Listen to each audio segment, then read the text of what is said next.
Chapter 291. Lone Moon looked at the manager of another plane. In front of him, a little confused. Dressed in home clothes and a pair of slippers, he held a phone in his hand. One hand moved quickly, and at the same time, he gritted his teeth and cursed. The one in the middle lane is coming. What are you spacing out for? Stop him. Why are you still fighting in the wilderness? Hurry up and gather. The dragon is out, the dragon is out. Let's go steal it now. Fatty, what are you doing? Go big, go big. Holy shit, why are you pulling me back? Do you know how to play? The few of them sat on the sofa for a whole half an hour. The other side did not stop. And the more they played, the more excited they became, as if they had completely forgotten that there were 4 people sitting opposite them. What happened to the immortal cultivation world that was similar? Wasn't the place where this manager lived a little too down to earth? It was obviously more similar to the modern world. Even the mobile games were the same. Lone Moon was about to ask Xinjing if she opened the wrong portal, when a man suddenly walked out of the kitchen.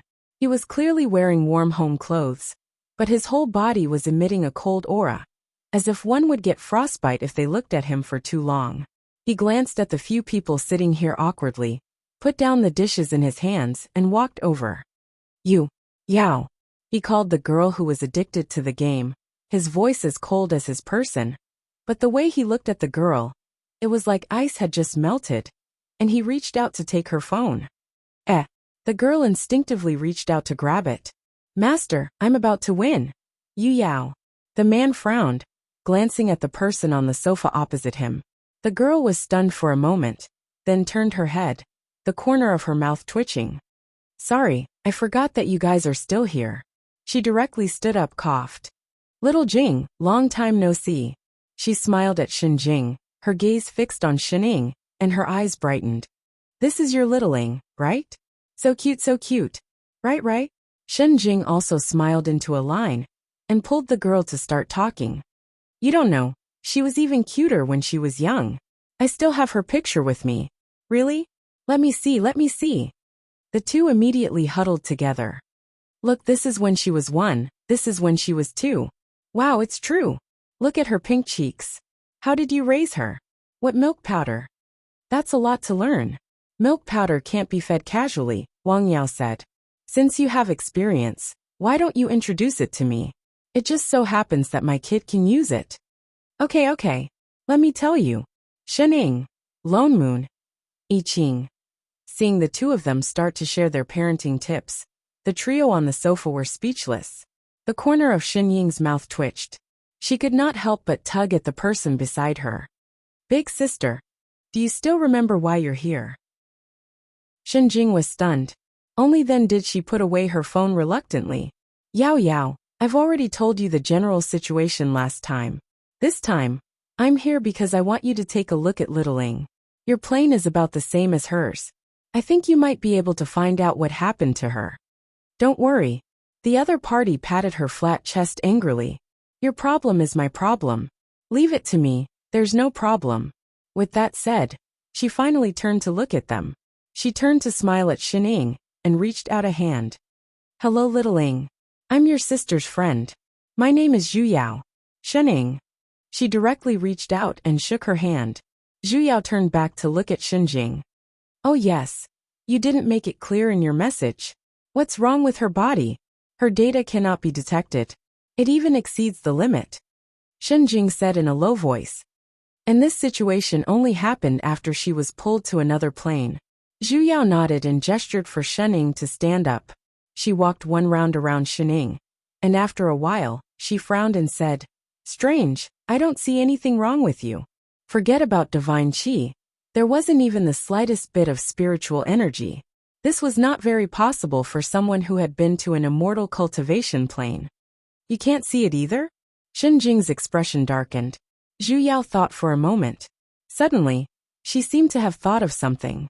She turned to look at the cold-faced man behind her. Master, can you help Littling take a look too? She then explained. My master knows more about the immortal cultivation world than I do. The man frowned and looked at the two people on the sofa beside him. Their cultivation levels are not lower than mine. If they can't see it, it's the same for me. Then I can only open the system's heavenly eye. She suddenly thought of something and summoned a light screen in her hand. Realm Spirit gave me a detection system before he left. It was originally used to predict and warn me of bugs in my plane. Through the system, I can see the cause and effect of all unreasonable objects. She turned to look at Shen Ying and explained while operating. If little Ying's data really overflows, then the system will definitely judge her as a bug and label her with the letters BUG. This way, as long as we check the cause, then we can know why she became like this. Shen Jing was delighted. Yes, Zhu Yao nodded. But this word can only be seen by the manager. With a beep, a ray of light swept towards Shen Ying. Indeed, through the light screen, Shen Ying's appearance began to blur in Zhu Yao and Shen Jing's eyes. Faintly, words appeared on her face, and they became bigger and clearer. In a short while, they could clearly see the words on her face, boss. Zhu Yao, Shen Jing. What the hell? Why is it a boss? What happened to the promise bug? And why is it golden? Wasn't it always black before? Yao Yao, didn't you say there were only 3 letters? Why did 4 appear? I don't know either. Never had such a situation happen before. To the system, bugs had to be fixed. Then could it be that the boss had to be pushed down? Can we still find out the cause like this? Let me try. Zhu Yao paused and immediately reacted. She pressed the button on the light screen. With a beep, a line of red words instantly popped out. Wrong target, unable to obtain. Looks like it won't work. Zhu Yao frowned and said apologetically, I'm sorry, little Jing. I can't help you. It's fine. I just wanted to give it a try. What's more, I won't be able to find out anything. You haven't been a manager for long either. It's normal that you can't find out anything. Yes, I'm still a newbie. She paused halfway through her sentence.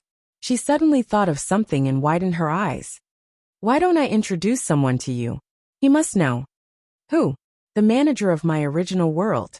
Zhu Yao hurriedly tapped on the light screen in front of her and opened a communication channel.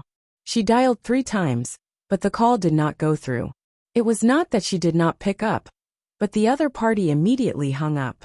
Yet she seemed to be long used to it. She continued dialing for the 4th time. In the next moment, a man's figure appeared on the light screen. His eyes were so fierce that he looked like he wanted to eat someone. He opened his mouth and said, Do you want to die?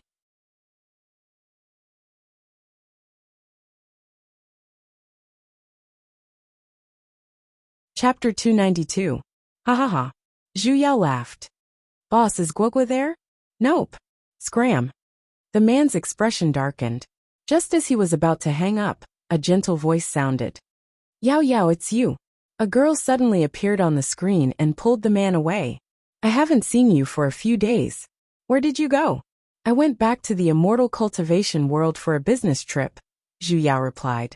Then, with a serious expression, she said, Guogua, can you ask your man to do me a favor? I have a friend she told him about Shen Ying. Humph. Just as she finished speaking, the man snorted. What does the other planes have to do with me? Is it Yao Yao's best friend? The girl suddenly interrupted. Of course. Zhu Yao nodded. The man's expression darkened. We're not free. Help. All right.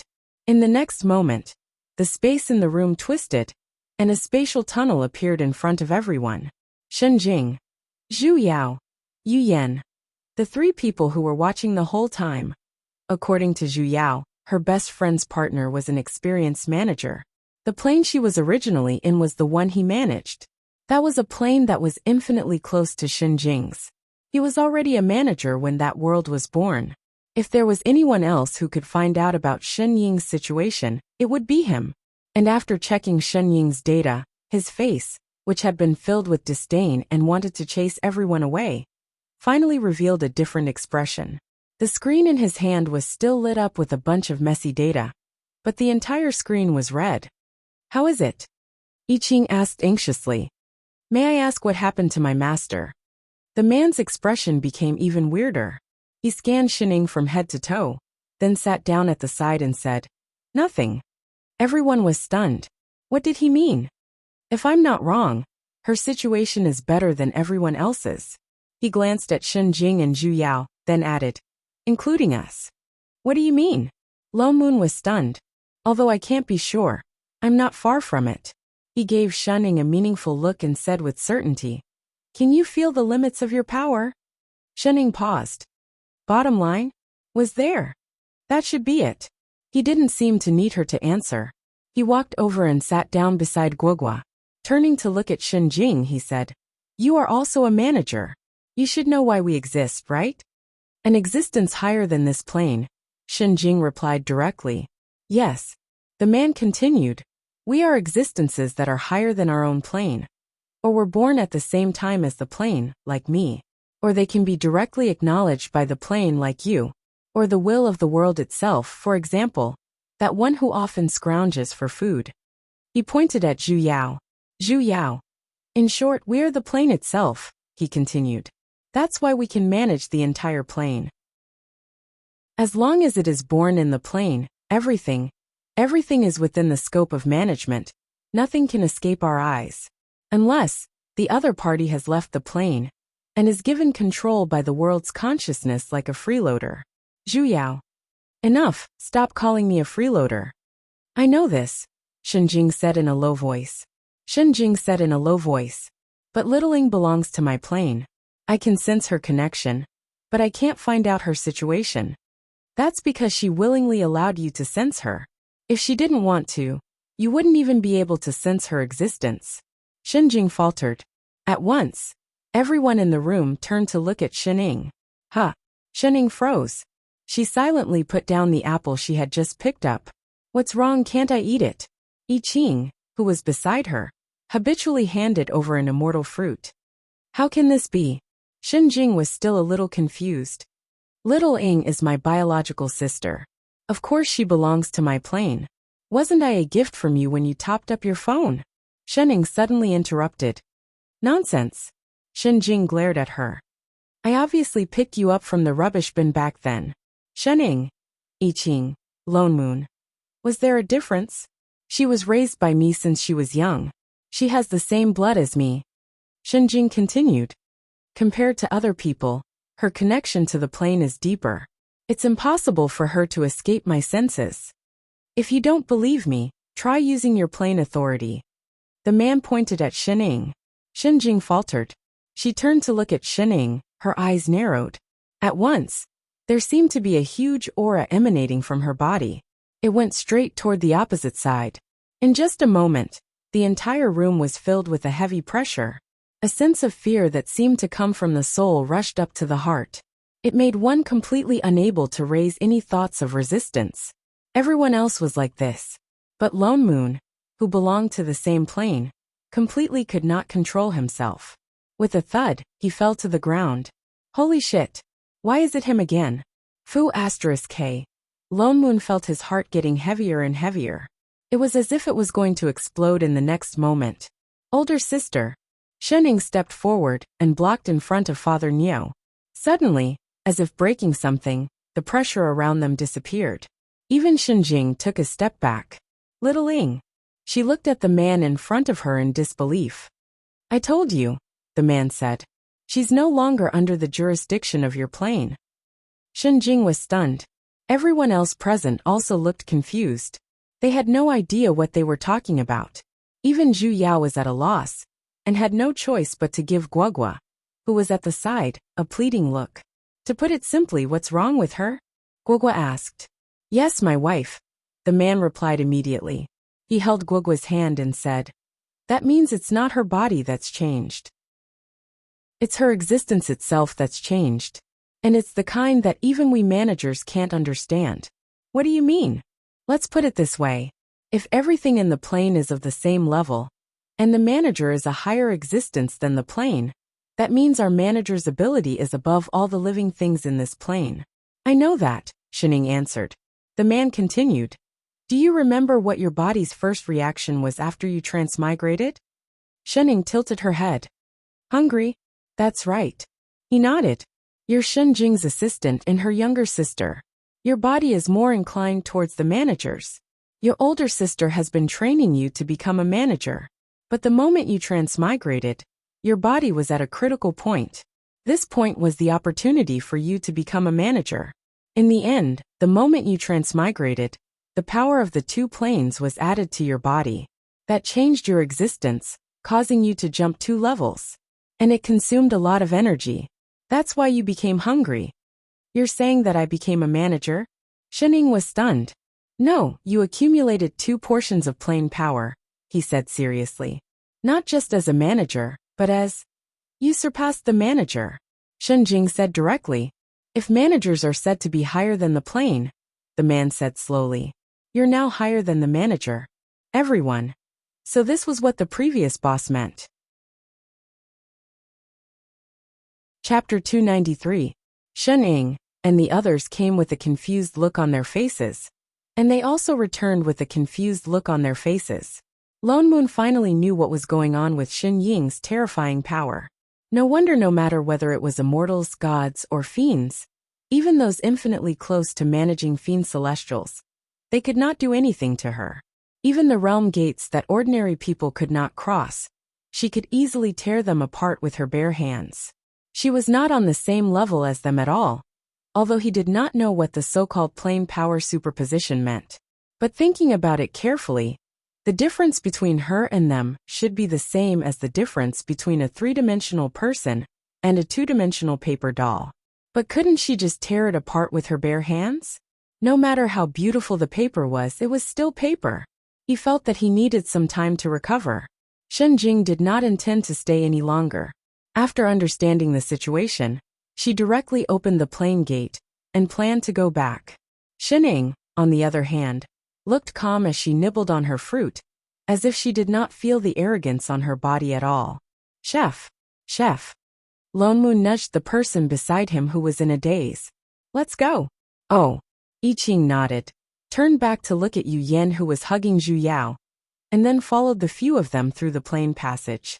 So they were also master and disciple. Little Ing, I can't help you in your current situation. Shen Jing sighed and looked at the person in front of her with some worry. Suddenly, she did not know whether Shen Ying's situation was a good thing or a bad thing. You just work hard to adapt. Oh, Shen Ying nodded, indicating that she did not feel anything at all. Regarding your transmigration, I'm still investigating the reason. She frowned as if thinking of something. You said that you were playing a primitive game when you transmigrated, right? Primitive. Father Neo felt like he was shot by an arrow. Seeing her nod, Shen Jing continued. I'll investigate according to this clue. Your current situation is not suitable to deal with the matters of this plane. Your vacation will continue to be extended indefinitely. Yes, sister, no problem, sister. Shen Ying's eyes brightened. I have something to do. I'll leave first. I'll be back in 3 days. With that said, she directly opened a space transmission, wanting to go in, but then she turned back and added, don't cause trouble. With that said, she disappeared. Shen Ying's back, which had been straightened all this while, relaxed instantly. She returned to her usual lazy self. Suddenly, he walked to the computer and picked up 2 familiar-looking wristbands. He turned around and handed one to Chef and the other to himself. His eyes were shining as he looked at Lone Moon. Father Neo, let's go play. Scram. Apart from eating, sleeping, and playing, can you do anything else? Shening sighed and did not mind. Chef, let's go. Just as she was about to activate the wristband, I Ching handed the wristband back to her in surprise. His eyes darkened, and many emotions flashed across his face. It was as if he had been suppressing them for a long time, and was about to explode. Master! Ha! Shening paused. He clenched his fists by his side, as if he had made up his mind. He suddenly stood up and looked at her with a serious expression that he had never shown before. He took 2 steps back and bowed to her with a loud thud. He bowed to her respectfully. What are you doing? Shening was shocked. Even Lone Moon beside her looked over. I Ching's expression became more determined. He looked straight at her and said loudly, your disciple has a question. I hope Master can answer it. Well, what question? Shening was shocked by his serious expression. You don't have to be so serious, do you? Get up first. This matter has been pressing on your disciple's heart for many years. I hope that Master can listen to this disciple's words. After saying that, he once again kowtowed to her, knocking on the ground with a dong sound. All right, I'll listen, all right? Suddenly it was so scary. Go ahead. Your disciple's fortune in this life is to have master as my master. I've been attaining the great Tao along the way. Only then did he say each word very seriously. In your disciple's heart, master is the person who guided my life. From the moment I entered the sect, I place master in my heart. Nothing else can compare to my importance. I've followed master for many years. I've always done my duty as a disciple. I've never slacked off. I've always been proud of being able to enter the sect. It's just that as time went by, your disciple realized that there were many delusions in my heart. In the past, I didn't realize it. Now, it's because I'm not willing to cut them off. He clenched his fists by his side, looking so ashamed that he wanted to die. Shening subconsciously asked, "What is it?" His whole body shook, as if he couldn't continue speaking. After a while, he raised his head and gathered his courage to say, "As a disciple, it's my duty to bring glory to the sect, and to help the world. But I don't want to. I'm selfish. I don't want master to have disciples all over the world. I don't want master to have other disciples. I don't want anyone to take a step closer to master. I don't want master to leave my sight. These delusions have been born for a long time. I can't cut them off. Your disciple wants to be by master's side forever. I want to accompany master at all times. I want master to only have me as his disciple. I want master to have no one else by his side. I want master to never leave me again. Master taught me the right way, but I have delusions that give birth to demons. I've let down master. But no matter how hard I try, I still can't suppress these delusions. In the thousands of years that I've been looking for master, I've completely fallen into them. The more I resist, the deeper the delusions get. I can only ask master to enlighten me. I don't want to be separated from master again. I want master to be mine." Pui, Lone Moon, who had heard the whole story, could not help but spit out the drink in his mouth. He let out a maniacal laugh, but choked again. Instantly he coughed like he had tuberculosis. As he coughed, he pressed on his chest. But he did not forget to give I Ching a thumbs up. "Ha ha ha. Cough cough cough. Brother, your righteous confession is really awesome. 2F** King awesome." This was the first time he had seen such a serious, yet refreshing and unpretentious confession. "I'm almost moved by you." "What do you mean?" I Ching frowned. "I didn't expect that, chef. You have such skills to flirt with girls. It's just that you chose the wrong time." With that said, his laughter became louder and louder. He laughed so hard that he bent over. I Ching's expression turned cold. He said even more sternly, "Every word I say comes from the bottom of my heart. I'm not lying. Fellow Taoist Lone Moon, please don't take it as a joke." Oh, he's even calling me fellow Taoist. It looks like he's really angry. I'm sincerely asking master to enlighten me. I want to dispel these delusions, so that I don't make a huge mistake. If I've lost my balance in the past, I'll ask master to punish me. Punish? Wait. Lone Moon suddenly thought of a possibility. He looked at Chef as if he was an alien. "You. Don't tell me you really don't understand. You actually like Shening? You want to woo her, right?" "What? He likes master." Chapter 294. What? I Ching was stunned, as if he had just started to think about this. After a while he seemed to wake up. His serious face seemed to explode, quickly turning red, replaced by a look of panic. I like master?" His eyes subconsciously glanced at the person in front, but before he could meet the other's eyes, his head dropped like a child who had done something wrong. His feelings towards master, so it turned out to be like? He liked master. If liking meant being with master forever, then it should be liking. Hey, you really don't know. Lone Moon clicked his tongue. He didn't even know and directly confessed. This move, one look, and he could tell that it was a first that. Master. I Ching's whole body shrunk. His impassioned look of asking for answers was instantly like a punctured ball. He peeked at Shening with some trepidation and cautiousness. Hey, say something. Lone Moon gave Shening a push. Say what? Shening coughed. Chef's sudden move really made her a little confused. She felt a little nervous for no reason. He's stupid, you're stupid too? Lone Moon directly rolled his eyes. Give me an explanation whether he's dead or alive. With that said, he added, I'm telling you, you won't find someone as good at cooking as Chef. No matter what. They were brothers who had fought together before. He had to give them a push out of friendship. Sigh, so troublesome. Dating and whatnot. Troublesome my ass. Chef. Shenning then turned to look at I Ching seriously. I Ching stiffened, as if still immersed in the truth exposed by Lone Moon. But he couldn't help but secretly look at her with a red face. Master. Have you thought clearly about what you want to say to me? I Ching was stunned. A trace of confusion flashed across his eyes.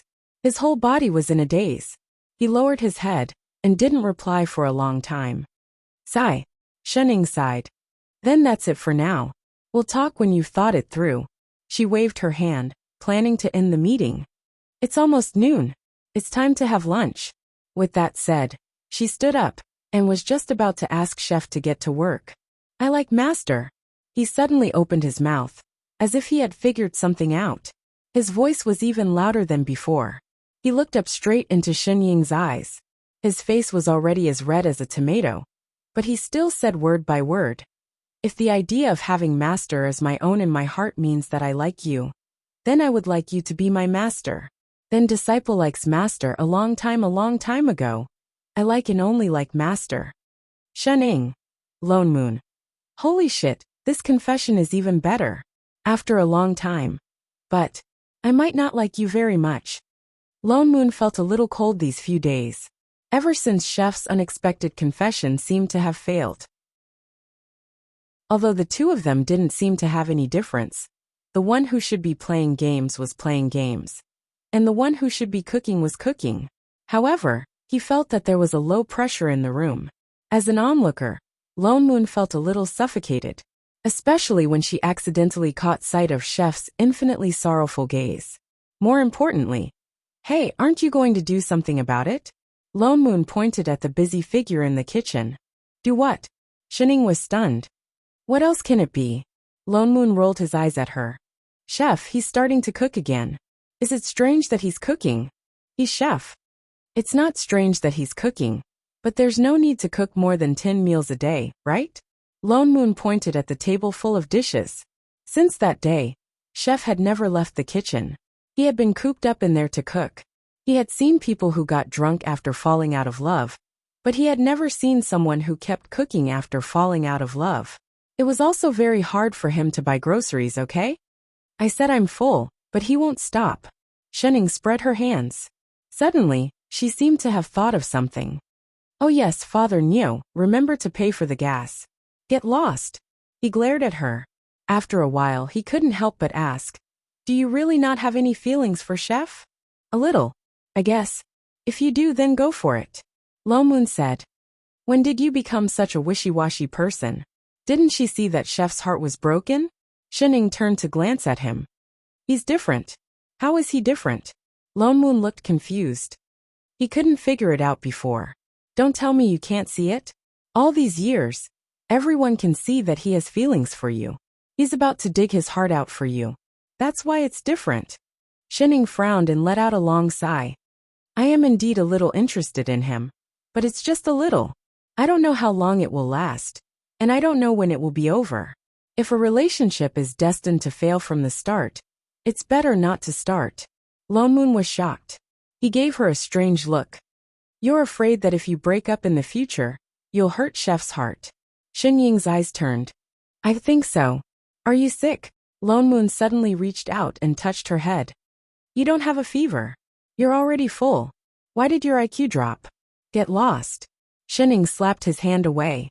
What happened to all those big principles that you used to trick me? Why aren't you taking them out now? Lone Moon rolled his eyes at her. Do you know what you're doing now? You're being spoiled. Huh. He finally threw the word back at her face. Instantly, his whole body felt refreshed. Is there anyone like you who breaks up as soon as they start dating? How do you know that you'll definitely break up with Chef in the future? Although things like relationships are quite unreliable, not everything will be replaced by time. I don't. I know that compared to you, Chef is indeed more affectionate, and more persistent. You know that, and Chef knows that too. But when two people are together, it's not like they're competing in martial arts. Who's more and who's less? You're only thinking about what will happen if you break up in the future? Why don't you think about how much happiness you'll get when you're together? No, I'm afraid. You're afraid that you'll hurt his heart in the future, but now he's hurt too. But aren't you saying that no one can predict what will happen in the future? If you don't go and torment yourself, who knows what will happen? Why are you not willing to torment yourself when it comes to relationships? All right, as long as you're happy. When did you become such a pessimistic coward? In the past. Before he could finish, Shining suddenly stood up, giving him a fright. You mean, you want me to accept it first? Yes, what are you afraid of? All right. Ha. Father Neo paused. He suddenly had a bad feeling. Chapter 295. Shining scanned him from head to toe and suddenly gave him a strange look. She seemed to have thought of something. A moment later, her expression changed and her eyes brightened. Father Neo, you're right. I've decided to listen to you. She agreed just like that. We agreed. Father Neo was the one who asked me to agree to this. What? Agreed on what? Agreed on what? So if anything really happens in the future, you have to bear the responsibility bravely? What do you mean? Lone Moon was confused. Bear the responsibility bravely? Can you explain yourself? Shining, however, did not reply. She hurried into the kitchen and pulled Chef out excitedly. Master? Chef was also confused. Is there something urgent? Come back to the room with me and talk about life. I Ching was stunned. What does Master want to say? Let's talk on the bed. With that said, she pushed the door open and threw Chef onto the bed. The next moment, there was a loud bang and the door was slammed shut. Lone Moon. Hey, control yourselves. Mind your image. Do you have to be so wild in broad daylight? And the big light bulb was still on. He did not want to hear any discordant voices. Before I Ching could react, Shining had already leaned over. She was so close that she was almost touching his body. He panicked. Before he could speak, Shen Ying's slightly cold voice suddenly sounded beside his ear. Chef, I have a way to go back to the other world. I Ching was stunned. His eyes widened. He could go back. Master together? He asked anxiously. Shining nodded and leaned closer. But you might have to suffer. All right. I haven't said anything and you've agreed? I believe everything Master says. Shining stiffened. She looked away uncomfortably. After a while, she said in a low voice, in theory, my sister will never agree to me leaving this plane. If I bring it up, there will only be one result. What? She will break my leg or both of your legs. Unless I have the ability to be independent. Independent? He was stunned. Master was so powerful, and they had tested her ability in the super plane. Wasn't that considered independent? My family's calculation is different. The corner of Shen Ying's mouth twitched. The independence that my older sister is referring to, the kind that has a family and a career. I Ching stared blankly for a moment before he understood what she meant. He nodded and said, I will cooperate with Master. Let me say this first. I have no intention to play with your feelings. Shining explained awkwardly. You're very good. I do like you a little, but not to that extent. Feelings are not necessary for me. And I don't have any plans to fall in love. So, compared to being my boyfriend, I'm more used to you being my chef. Master. I Ching suddenly interrupted her. His eyes seemed to be filled with tears. I know. I have never wanted to change anything. This is good enough. This was a beautiful dream that he could not even dream of in the 3,000 years that seemed to be frozen in time. He had nothing else to ask for. But, Master, can you promise me one thing? Yes. No matter what Master decides, I will always be Master's disciple and chef. But if one day Master plans to fall in love, can you consider me first? Shining was stunned. A while later. All right. A while later. Master.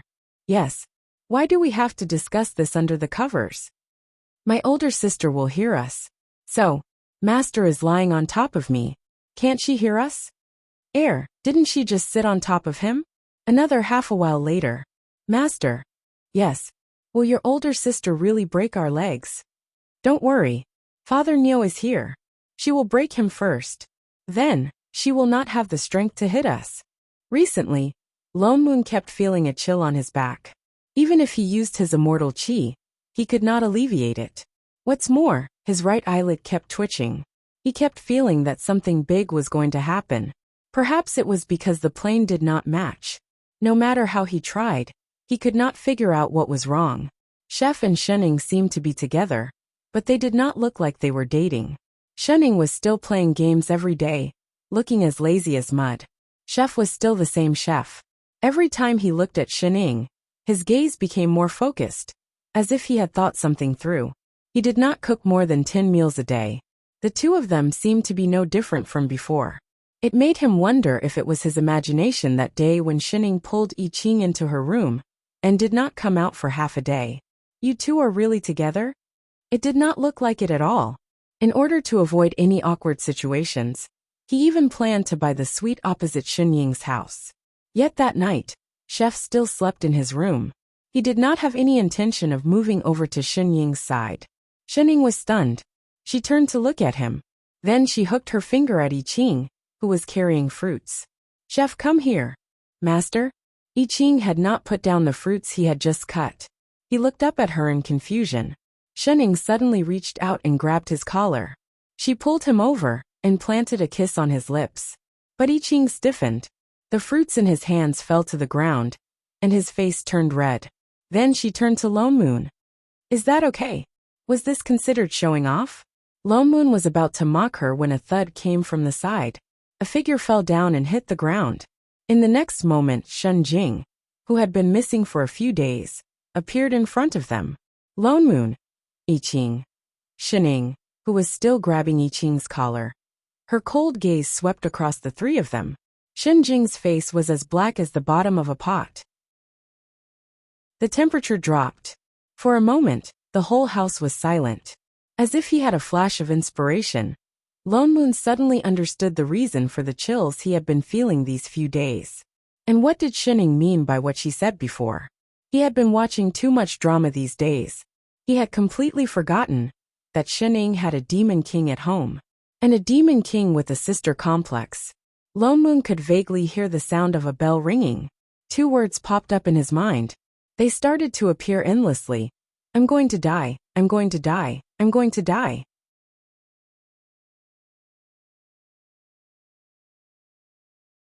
Chapter 296. Half an hour later. Shen Jing looked at the three people standing in front of her like quails. Her face seemed to be covered with a thick layer of ice. In other words, you're with this fellow from the other world? Shenying trembled and made a weak sound. Yes. You still want to go back to that plane with him? Yes. She glanced at Lone Moon. Or are you the matchmaker? Lone Moon shuddered. Really? Very good. Shen Jing took a deep breath, as if trying hard to suppress something. Come over here. Before Lone Moon could react, he felt his collar tighten. His whole body was pulled over and dragged into the room. In the next moment, screams came from inside the room. Wait. Why me? What does it have to do with me? Ow, ow, ow, ow. Wait, what are you doing? Put it down. Help. Shenying, you heartless bastard. How dare you feed my sister poisoned chicken soup and kidnap her to another plane? I'll beat you to death. Shenying and I Ching were left behind, hugging each other and trembling. Father Neo will be filial to you in the future. Another half an hour passed. Father Neo, are you still alive? Lone Moon covered his swollen face and sucked in a cold breath. You freaking did it on purpose. Ouch, ow, ow, damn it. She already knew that Shen Jing would not agree to let her go back to the immortal cultivation plane. That was why she did not hesitate to agree to Chef's request. She was afraid that Shen Jing would get angry, so she asked him to share the burden. Don't mind these details. She had already beaten him up. Big sister calmed down. Chef, hurry and treat Father Neo's wounds. Yes, master, no problem, master. Get lost. Break off all ties. Definitely break off all ties. Big sister, this is. Shining pointed to the other figure beside Father Neo, who did not look human at all, and asked carefully, "The mastermind behind your transmigration to another plane?" Shen Jing, who had finally calmed down, looked at the two people on the ground and snorted. Instantly, the two of them trembled. Shening took a closer look and realized that the man looked familiar. She paused. "Kaitian, little Ing." The person who was beaten up even worse looked up timidly, as if he wanted to smile, but it pulled at the wounds on his face, making it even more difficult to tell that he was human. Lo Moon paused. It was only then that he noticed the other person on the ground. For a moment, he did not understand what Shinjing meant. Wasn't this Kaitian her other assistant? Was he the one who dragged her and Shining to the other world? "You're a divine being," I Ching suddenly said. "What?" Lo Moon was shocked. He took a closer look and indeed, he saw a trace of god power around the other party. However, it seemed to be concealed by something. If he did not look closely, he would not be able to see it. "Hi, I'm indeed from that world." Kai Tian chuckled and glanced at Shinjing. Seeing that she had no intention of objecting, he conjured a seal to soothe the wounds on his face. "Little Ing, I'm sorry. I was the one who forcefully sent you to that world." "Why?" Shening asked. I had no choice." He looked like he was about to burst into tears. "There is no manager in that world. As time passes, it will all collapse one day. I thought of many ways to no avail, until I came to this world by chance. Shenjing trained you to be a manager since you were young. That's why I thought that perhaps you could become the manager of that world. You want Shining to take over that world?" "Yes," he nodded. "But I did not think that you would undergo a change in your body during the transmigration. I heard from Shenjing that you're already in existence that transcends the plane. This proves that you're destined to be the manager of our plane." "Ha!" Shenjing snorted. "You mean to say that my little sister, whom I've worked so hard to raise, should take over your mess?" No. Boss, that's not what I meant." Kai Tian was instantly terrified. He glanced at Shening weakly. "Our plane is very fragile. Once the three of us disappear, it will really be gone." "Three." I Ching paused. Then, as if recalling something, his eyes widened. "You're the god of creation, the last of the three ancient gods." "You've heard of me?" Kai Tian paused. "We've met the other two." Lone Moon frowned. "They were the ones who sent Shining and me back." He thought for a moment, then added, "The ones who couldn't wait to chase us away." "What?" Kai Tian stood up abruptly. "Those two bastards are useless teammates. I was wondering why little Ing came back so quickly. Boss didn't even notice before she came back." Kai Tian's heart sank. In order not to let Shinjing find out, he purposely hid his plane information and did not contact the other side. He did not expect that the manager he had found with so much difficulty would be sent back by his useless teammates. He had thought that Shining would definitely have feelings for the other world after so many years. Although Shinjing would definitely pull her back, he could try to persuade her when the time came. That way, the chances of success would be much higher. Although Shining was not the real manager, and might not be able to withstand the power of the plane, she had Shinjing behind her. If anything went wrong, Shinjing would definitely help. He had thought of all the possible scenarios, but in the end, his plans were ruined by his own people. Was there anything more frustrating than this? Kai Tian felt like his heart had died. "If I had known, I would have." "You would have what?" Shenjing suddenly spoke. "Are you saying that if I hadn't found out, you wouldn't have sent her back?" Kai Tian trembled and immediately knelt down again. "I was wrong, boss. Kai Tian, have I been too lenient towards you? Have you forgotten whose plane this is?" Shinjing's voice turned cold. Suddenly, a terrifying aura emanated from her body. Kai Tian, who had been kneeling obediently a moment ago, seemed to be pressed down by something. His entire body fell to the ground and he spat out blood. "What does the life and death of your plane have to do with my sister? What right does she have to help you?" Boss. Kai Tian's eyes widened, but he could not say a word. "Don't forget, if I can take you in as my assistant, I can also fire you." She seemed to be really angry. The moment she finished speaking, there was a loud crack. The ground beneath Kai Tian split open. A white light suddenly appeared on his forehead, as if something was about to fly out. Older sister. Xining had no choice but to step forward and stand between the two of them. Xinjing paused. The light on Kai Tian's forehead dimmed. I'm the one who fired him. Why did you rush out? Xinjing glanced at her. She seemed to have thought of something, and her expression darkened. You're not really going to take over that stupid plane, are you? Chapter 297. Xining looked over and hesitated for a while before saying, Elder sister, I want to go back there. I don't agree. Xinjing objected directly. You're not allowed to go anywhere other than this plane. Sit down. Xining did not move. She repeated, Elder sister, I want to go over. I said no means no. Her brows furrowed. Do you know how dangerous it is to take over a plane? Have you forgotten how many times you've been attacked by malicious invaders since you were young? I haven't forgotten. Then you still dare to go? Let's not talk about whether you can handle the invasion. What if you get rejected by the plane? That probability is too low. It won't happen. Who says it won't? What if it really happens? It'll be too late for you to regret. Elder sister. You're not allowed to go. But you can't stop me. Xinjing's face paled for a moment. Then she turned to look at Xining in disbelief. A hint of pain flashed across her eyes. What did you just say? Say it again? Xining clenched her fists by her side. She stepped forward and held her hands with both hands before saying, Elder sister, I'm not a child anymore. You don't have to protect me anymore. I'm already stronger than you. Xinjing faltered. She stared at her for a while before taking a deep breath. She paced back and forth in the living room a few times, as if trying desperately to hold back something. After a while, she stopped and walked back to Xining. You really must go. Yes. All right. She turned and sat down on the sofa.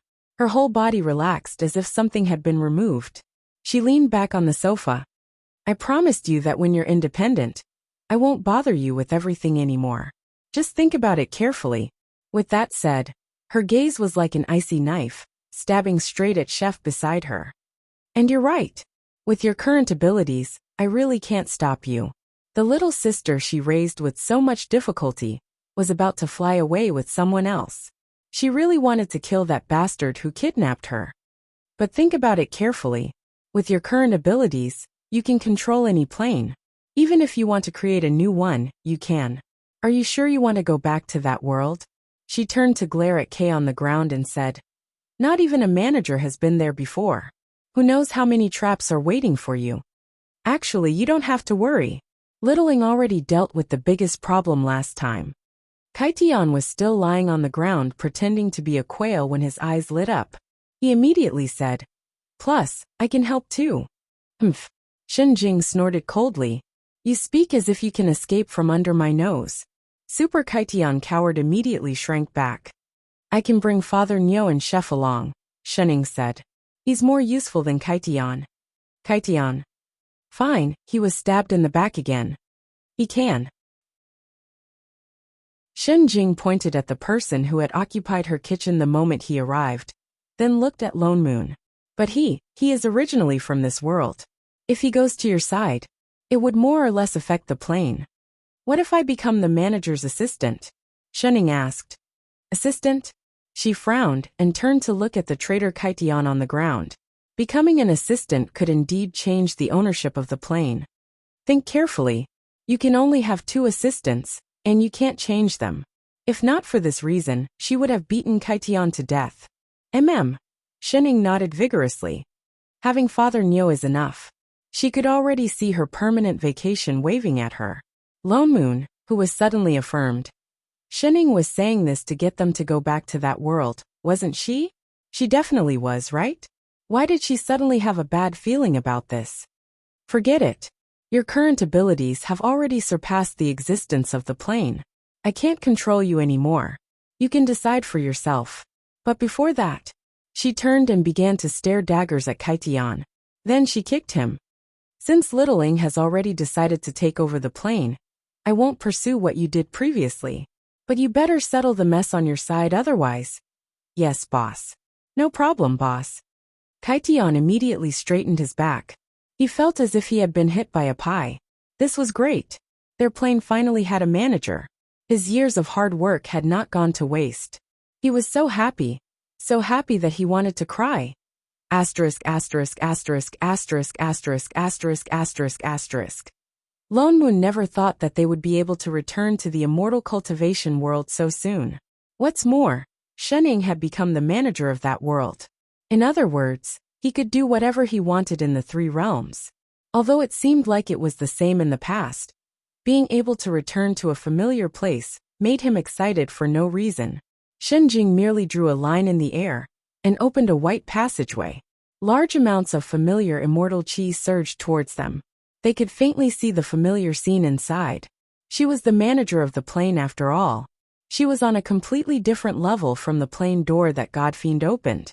In the blink of an eye, they returned to Godfiend's divine realm. Kaitian's real name was Kaitian. He was indeed the last of the three great ancient gods who created the world.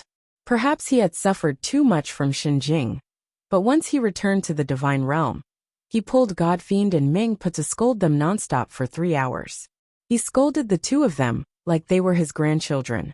Actually, this was entirely because the two of them had mistaken him for someone else. Kaitian had transmigrated to another plane to find a suitable manager. He had transmigrated to many planes until he arrived at Shenjing's world and found Shening. That was why he used some tricks to hide his original plane. He made Shenjing think that he could not return and kept him as an assistant. He secretly connected the two worlds and wanted to send Shening over. But Shenjing was a siscon and had always kept a close eye on her. He never found a chance until Shening went on vacation. But it was during this period of time that Godfiend, who had been waiting in the original world for a long time, predicted that Lone Moon could solve the crisis in the demon world. Coincidentally, because of Kaitian's preparations, the plane could be connected. That was why he thought that Lone Moon was the manager that Kaitian had chosen and directly pulled him over. But Lone Moon had cultivated for hundreds of years and completely did not display the ability to control planes. In addition, Kaitian did not respond. Godfiend was completely disappointed with the manager. In addition, after Shening transmigrated, she had always treated this world as a vacation.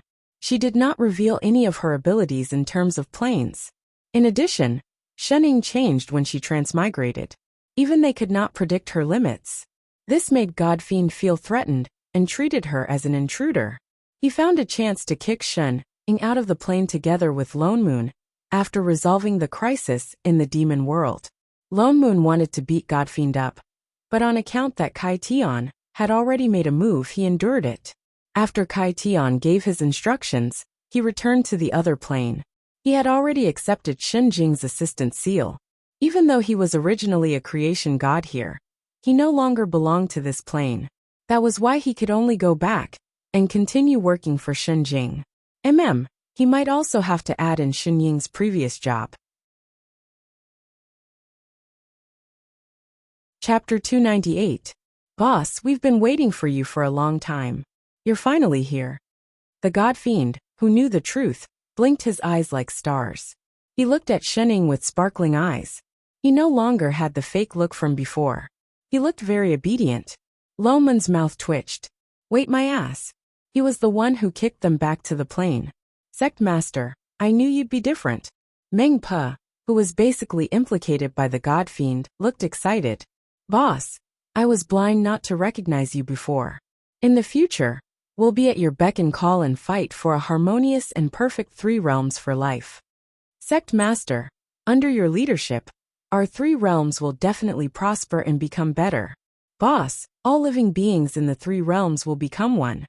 Sect Master, the glory plane will grow and multiply. Shening, I Ching, Lone Moon. Enough, the two of you became heaven-splitting ancient gods through flattery, right? Shening. Lone Moon nudged the person beside him. Didn't Shenjing tell you to come over and bind the plane first, before you can be considered as the manager of this world? You should know how to operate it, right? Ha! Shenying's hand that was chewing on the fruit paused. Without Shenjing's suppression, she returned to her lazy self. What ha? You can begin. Only by binding the plane would one have the ability to open the plane door freely. And according to Shen Jing, taking over the plane was very dangerous. He could not help but feel nervous. Oh. Shenning nodded. She took a few steps forward lazily and closed her eyes. In less than 2 seconds she opened them again. It's done. What? It's done? What happened to the promised danger? What happened to the what if? Shenning nodded. This was too fast. There was no lightning or any special effects. At the very least, they should have signed a contract, right? Was the binding of the plane too casual? Or was this plane too immoral? Oh yes. Shenning suddenly thought of something. She turned to the godfiend. Do you have a pen and paper? Yes. The godfiend immediately nodded his head like a chick pecking at grains. With a wave of his hand, an illusion instantly materialized in front of him, along with the table and chairs. He smiled even more radiantly and said, "Boss, please." Shenning walked over and sat down. She picked up the brush and started writing. After a while, she picked up the 2 pieces of paper and handed one over. What's this? Lone Moon subconsciously took it.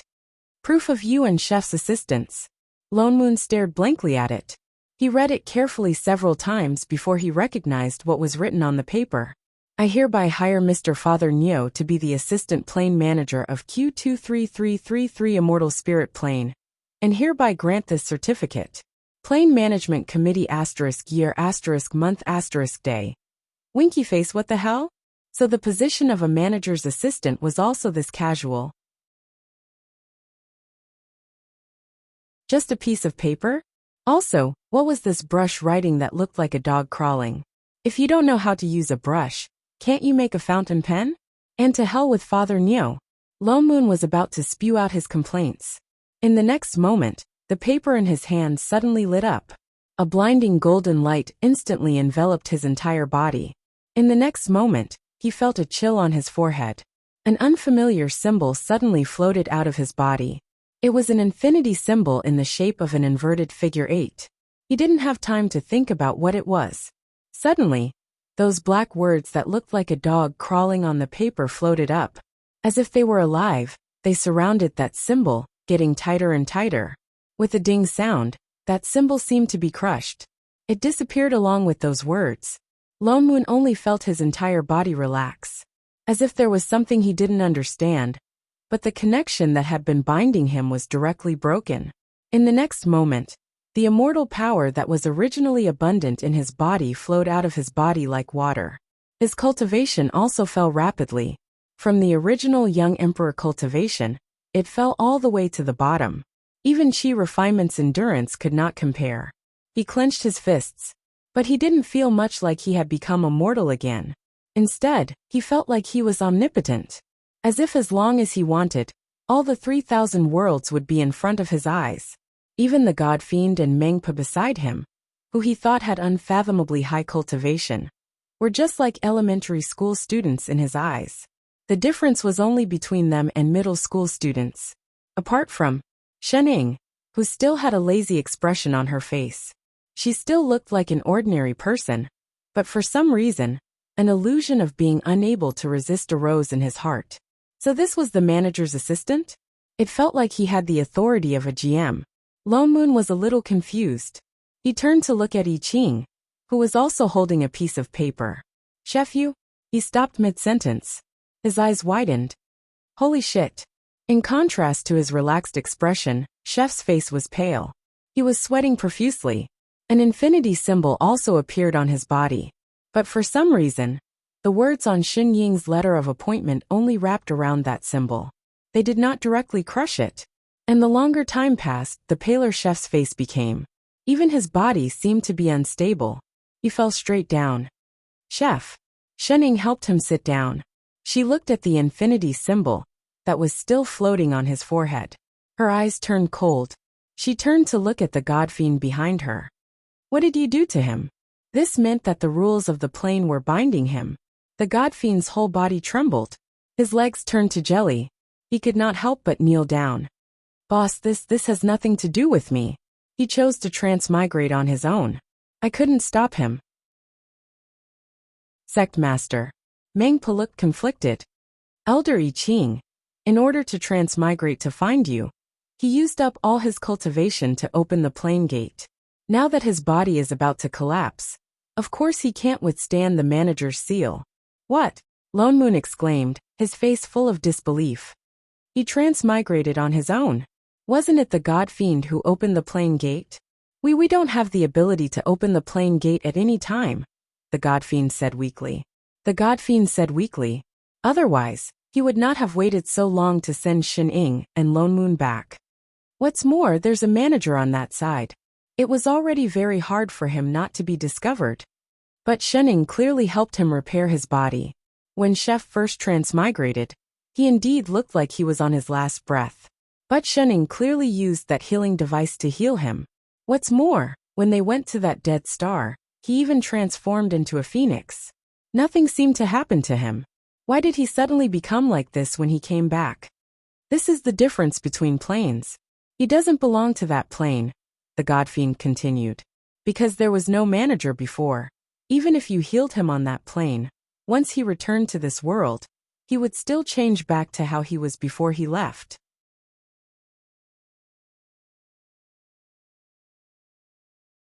Chapter 299. Lone Moon looked down. Indeed, streaks of blood appeared on Chef's body, as if something was cutting into his body. The glaring red even stained Shen Ying's clothes. He had seen Chef's injuries before. With the power of this plane, there was no way he could heal them. Then I'll create a new body for him. It was just a body. Given his current abilities, it was not difficult at all. No. Shen Ying rejected him directly. Why? He already has the assistant seal on him. Shen Ying glanced at the ball of black words. It's not his own body. The seal will reject him. And the seal could not be taken back. Reject? Lone Moon paused. Reject his body. Wouldn't that mean he can only be a floater in the future? Shit. Shen Jing said before that there could only be 2 assistants, and they could not be removed. That meant that Shen Ying could not take back the seal. Then what do we do? Actually, there is a solution. The God Fiend raised his claws. Speak, what solution? The God Fiend immediately said. His body is only injured. He can go to the mortal realm and reincarnate into a new body. The reincarnated body belonged to him. Isn't that obvious? Lone Moon rolled his eyes. Who didn't know that?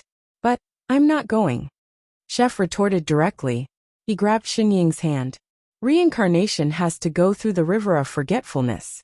I will forget everything, forget master. If I don't remember. His face grew paler. Even his breathing was faintly discernible.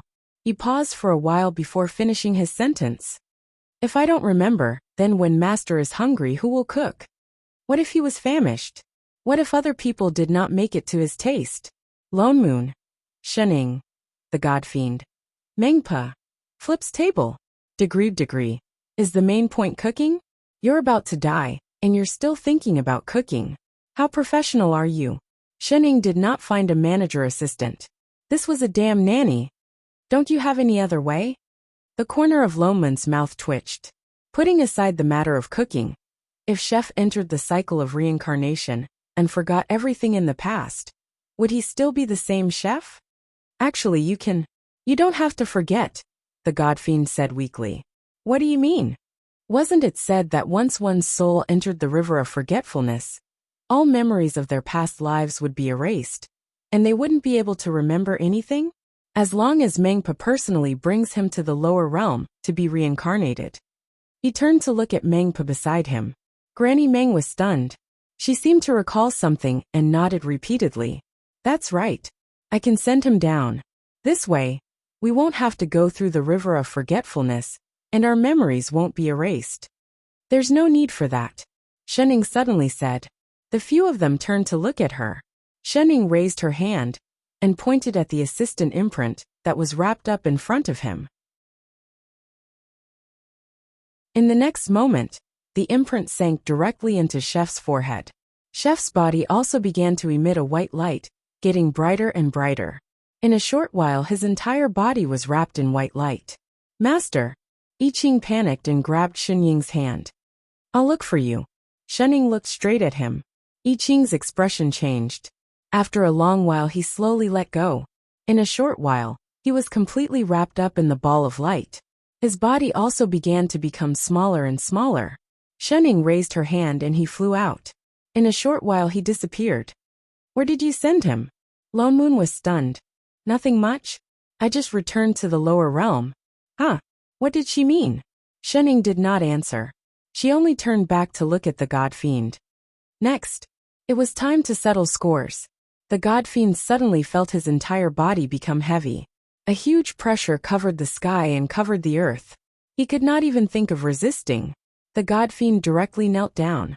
Although he did not have a physical body, his body distorted, as if he was going to disappear in the next moment. Shenning walked towards him step by step. With every step she took, the pressure around her increased. Her voice was not as lazy as before. She said word by word. Indeed, I won't feel good if I don't beat you up. Wait, boss. The god fiend hurriedly shouted for mercy. I can explain. I didn't know it would be like this. Help. Before he could finish speaking, Shen Ying's fist had already landed.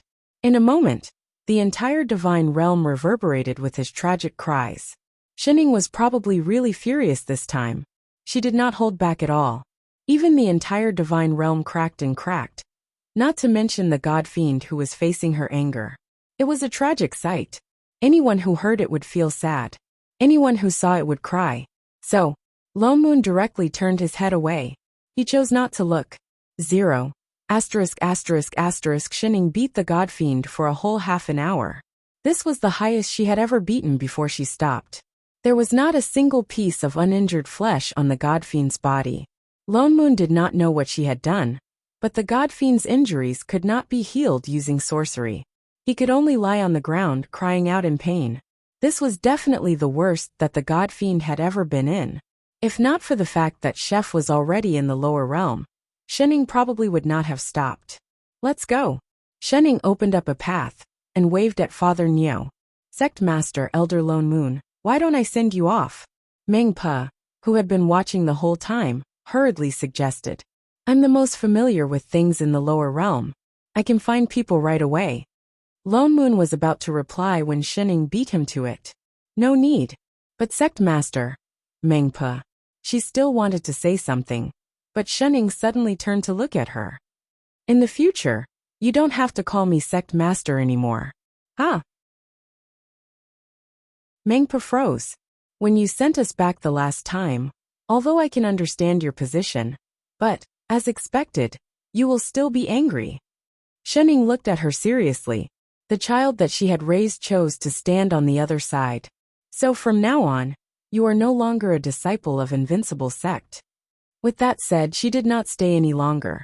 She directly brought Father Niu to the lower realm. Only a pale-faced Meng Pa was left. She stood rooted to the ground, as if she had lost her soul. She did not move for a long time. Perhaps she really stood for too long. The god fiend, who was lying on the ground, could not help but tug at the corner of her clothes. Hey, are you alright? Meng Pa still did not move. What's wrong? There was still no response. A moment later, there was a dripping sound.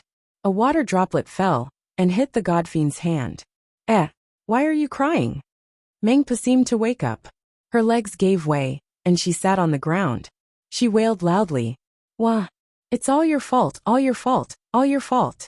I said I don't want Sect Master to go back, but you refused to listen. You even said it was for the 3 realms. It's all because of you that she's angry at me.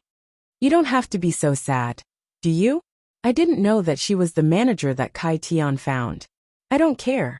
Give Sect Master back to me, give her back to me. Wah! Meng Pa became more and more upset as she cried. As she cried, she even hammered the person beside her. Wait, don't hit me. Ouch. I'm going to die, I'm going to die. Wah!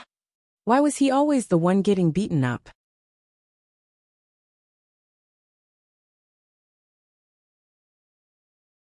Chapter 300. Shen Ying's so-called reloading was actually to bring Chef's body back to its original state when he was not injured. This was one of the powers of the manager. The manager managed everything in this plane, including time and space. But Chef's reloading meant that he returned to the stage of a newbie. In other words, He had to return to the lower realm to cultivate, until his body was old enough to accept the temporarily sealed assistant seal. In other words, you asked Chef to reload his account? Loneman's eyes widened. Chef already had the cultivation of a divine supreme. This reloading was equivalent to tens of thousands of years of hard work, going back to the beginning. He was definitely not gloating over Chef's misfortune. A zero, no. Shenning shook her head. His body is still the same as before. What do you mean? Shenning glanced at him and said, he's a divine being. The smile on Loneman's face froze. He cursed, holy shit. I hate people who were born at the finish line. Even reloading his account was at the finish line. Then where did you send him? Shenning waved her hand, and the two of them arrived at a place with green mountains and clear waters. There was a small village in front of them. There were many people working in the fields. Why do I feel that this place looks familiar? Lone Moon subconsciously sensed for a moment. In an instant, everything in this world appeared in his mind. Holy shit, isn't this the 3 Azure Realms? It was the lower realm that they had transmigrated from, but now it was one of the 3,000 realms. You reloaded Chef to this place? Shinning nodded and pointed to the front. He's here. Indeed, there was a child who was not even half his waist tall walking towards them. Although he was much smaller, his face was exactly the same as when he was in the divine realm. It really was reloading. Even his figure had returned, but the terrible injuries on his body had all disappeared. Lone Moon heaved a sigh of relief. His figure flashed and he appeared beside the child. He raised his hand in greeting. Chef, why are you? Before he finished speaking, the child acted as if he did not see him. He walked past him and walked towards a small path. His little face was cold the whole time. He did not even look at Lone Moon. What the hell? Lone Moon stared blankly for a long while, even forgetting to put down his raised hand. Looking at Chef walking away, he finally understood what was going on. In a flash, he returned to Xinying's side. What's going on? Didn't you say that he wouldn't lose his memory? Her attitude clearly didn't seem like she knew him. I just sealed it, Xinying replied. After thinking for a moment, she added, legacy.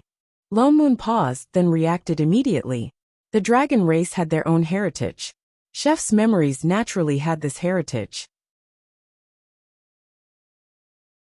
Although his body was an innate sword embodiment like before, he still could not bear the heritage of the dragon race. Therefore, he could only seal it for now. It would probably take a long time before he could slowly unseal it. In other words, he still did not have the slightest bit of cultivation.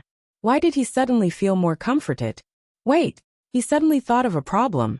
Then, do we have to stay here and watch him grow up before we can go back? Yeah, right my ass. What was the difference between that and reincarnation? As a manager, is it really okay for you to slack off? Yet they couldn't just leave Chef here. He was no different from a real mortal now, who knew what would happen if they left him here. Go and stop him. Lone Moon pushed Xinying. You have to at least get your disciple back, right? Although he was originally a divine race, if he did not cultivate, who knew when he would receive the assistant seal? Oh, go get your disciple back. Only then did Xinying slowly walk over to that side. The child who was stopped again did not walk directly from the side this time. He stopped in his tracks and looked up at the woman in front of him. His eyes were filled with confusion. You. Xinying squatted down and looked straight at the child in front of her. Remembering Father Nyo's instructions, she asked seriously, do you know how to cook? The child. Lone Moon. There was a moment of silence. Straight face, the next moment. He ran away. The child looked at her warily, then turned around and ran in the direction he came from. It would be weird if he didn't run. Lone Moon was so angry that his liver hurt. I asked you to take him in as a disciple. Who asked you to ask him how to cook? It was good enough that he was not treated as a lunatic. Oh, Xinying was still that lazy look. She used to say the same thing. Forget it, he should be living in this village. Lone Moon took a deep breath. Let's hurry and get him back. We must let him start cultivating as soon as possible. That way, he can recover his memory faster. Lone Moon was just about to pull Xinying to chase after him when he suddenly heard a beep. It sounded 3 times as if some alarm had been triggered. The sound was a little familiar. This is... Lone Moon was stunned and could not react for a moment. Plane alarm? Shining spoke. She raised her hand that was being grabbed and pointed at the wristband on his hand that was lit up with a red light. Lone Moon then remembered that this wristband was one of the many things that Xin Jing had forced onto Xining. She was in a bad mood then and just said, "It will be useful." She did not expect that it could also send out a plane alarm. Just as he was thinking, a shadow suddenly appeared in front of him. An anxious godfiend suddenly sent a voice transmission. "Boss, it's not good. The providence of the 3 realms has suddenly started to riot. I can't control it." "What?" Lone Moon was shocked. Godfiend was in charge of the order of this plane. The providence was also the foundation of this world's stability. A riot of providence meant that something big had happened in this plane. "Xining, do you feel anything?" "Not at the moment." Xining shook her head. "Then let's go back to Godfiend and take a look." "But Chef." She pointed not far away. "You keep an eye on Chef. I'll be right back." Lone Moon quickly instructed. With that, his figure flashed and disappeared on the spot. Xining was stunned. She slowly put down her hand and then finished the second half of her sentence. "There's something strange." Forget it. It's not important anyway." I Ching lived in a dilapidated little thatched cottage at the outermost part of the village. The house was not big. One look, and you could tell that it was an abandoned house. It could barely be used for living. There was a big tree in front. Beside the tree was a half-collapsed house with some miscellaneous items. I Ching, who had shrunk into a little bean again, opened the door and saw Xining outside. He was stunned for a while. He seemed to remember that she was the person who stopped him on the road just now. His 2 little brows furrowed. The 2 of them just stared at each other for a long time. He then asked tentatively, "Are you hungry?" Xining nodded. The kind that did not eat breakfast."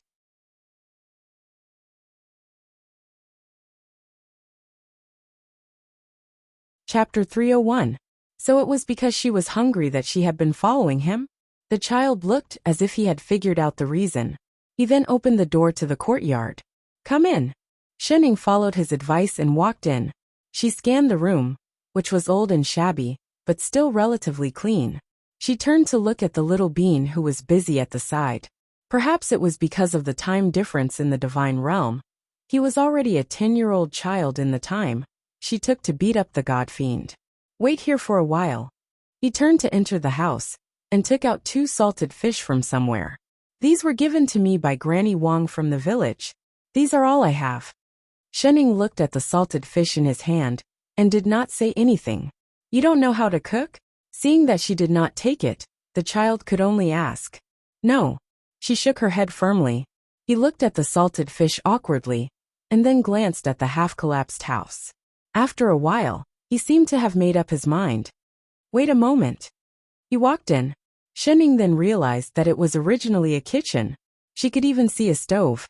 He stood on tiptoe and placed the salted fish on the stove. He ran back to the well in the yard to get a bucket of water and carried it in. He then moved an old chair over and began to brush the pot on the stove. As he brushed, he said to Xining, who had no intention of doing anything, "I've never cooked before. I don't know if I know how to." As he spoke, he brushed the pot even faster. It was as if his body was instinctive.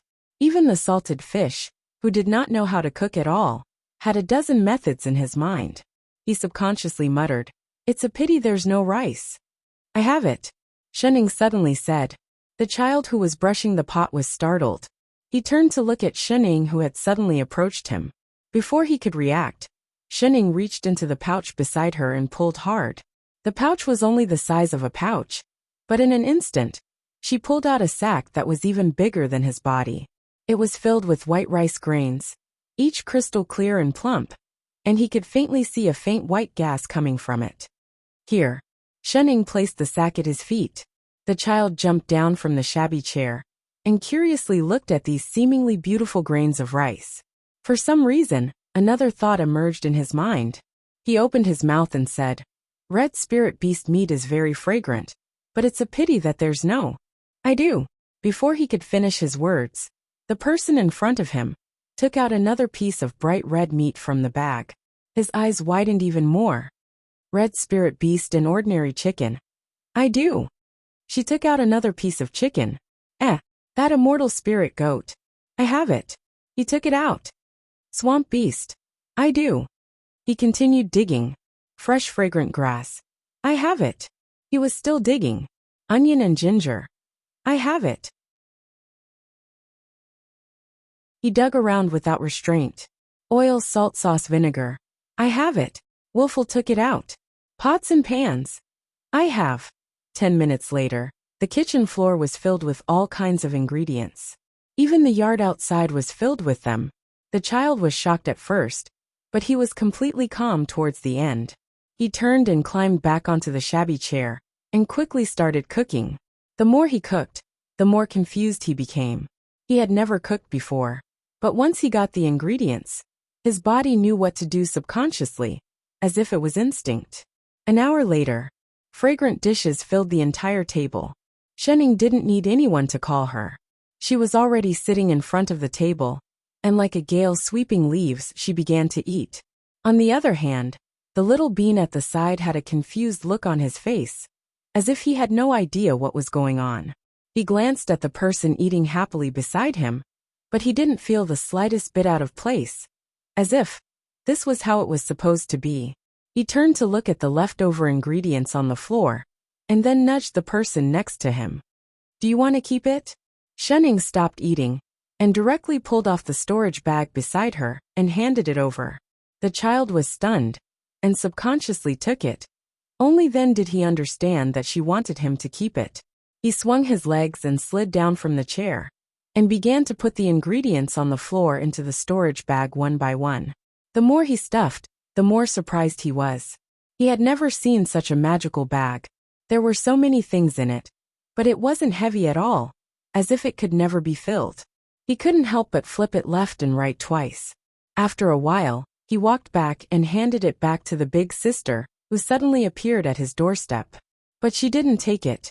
As she ate, she raised her chin at him vaguely. It's yours. It was originally chef's, she just brought it over. Huh? He was shocked, and his little eyes widened. You want to give it to me? Yes. He was a little hesitant, and after thinking for a while, he put it back beside Shenning. I can't take it. Shen Ying's hands paused and subconsciously replied. Then what about cooking in the future? Do you still want to cook? He was stunned. Don't you want to? She asked. Oh. Only then did he put the bag back. His little shoulders slumped. He seemed to be pestered by this strange big sister. He squeezed the bag in his hand. He was still a child after all. His eyes were bright, as if curious and excited. He looked at Shenning, who was eating, as if he wanted to ask something but didn't know where to start. Shenning felt a little uncomfortable under his stare. She pointed to the bowl and said, Eat first. We'll talk after eating. He looked down and shook his head. I actually don't need to eat. Shenning looked up. As if afraid that she would misunderstand, he immediately explained hurriedly. I mean I've never been hungry since I was young. I don't know why either. After he said that, he seemed to remember something and added, This is my secret. Big sister, don't tell anyone, okay?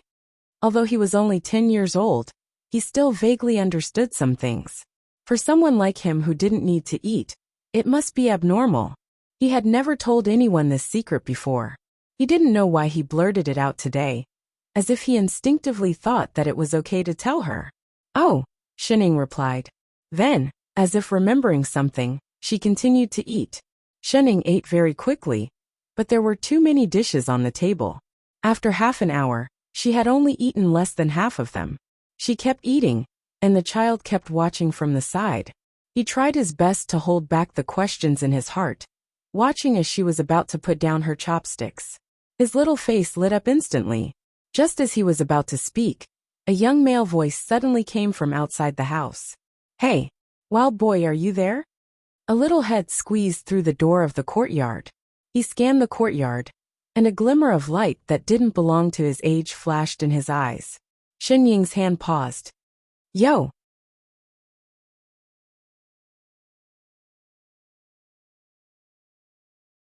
Chapter 302.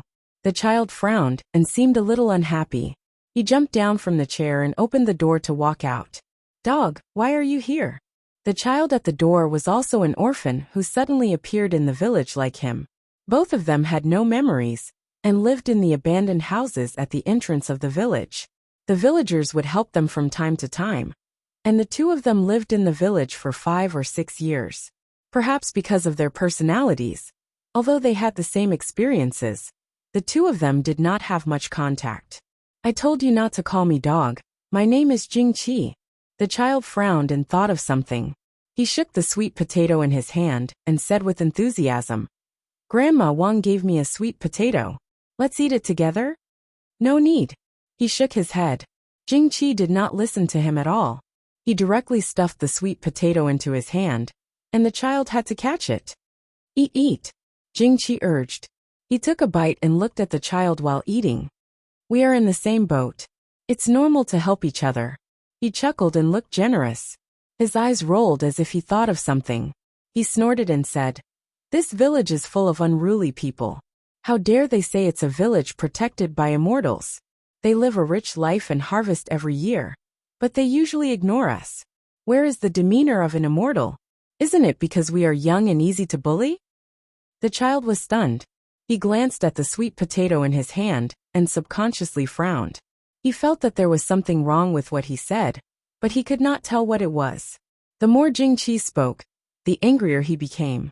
As if eager to find a sense of approval, he patted the child's shoulder. "Wild boy, believe it or not, one day I will stand out. At that time, I will no longer have to rely on others and trample all these snobs under my feet."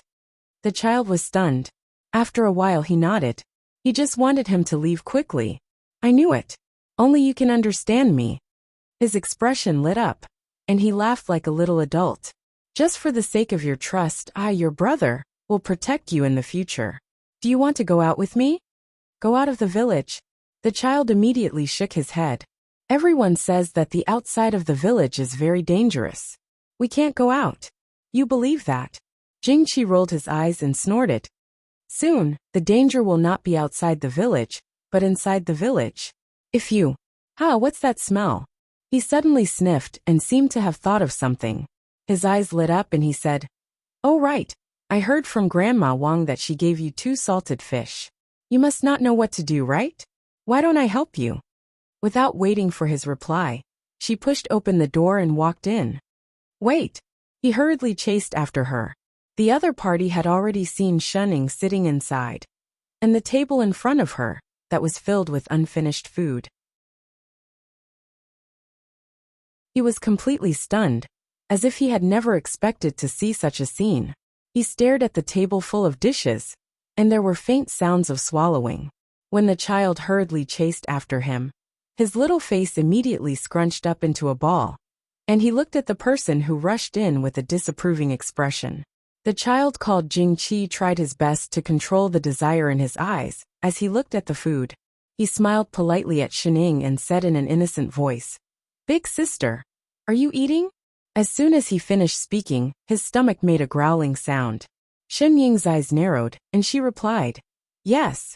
Then, as if she did not see his longing gaze, she continued to slurp down the dishes on the table, and the sound became louder than before. There were not many dishes on the table to begin with, and now they were disappearing rapidly. Soon, there was only half a plate of shredded meat left. A trace of anxiety flashed in Jingqi's eyes, but he did not dare to ask for more. After some thought, he turned to look at the child beside him and smiled. "Wild boy, who is this beautiful big sister? Is she your lost family member?" The child looked up at Shening, and then at the person who had come. Only then did he remember that he had not asked who the other party was, and did not know how to answer. But Jingqi thought that he was acquiescing, and his smile became even brighter. "I am happy for you that you can find your family, but aren't you being too much? I didn't know that you were eating so well, and I was worried that you would not be full, so I sent you sweet potatoes." As he laughed, he patted his shoulder vigorously. "We are all brothers, so I won't stand on ceremony with you."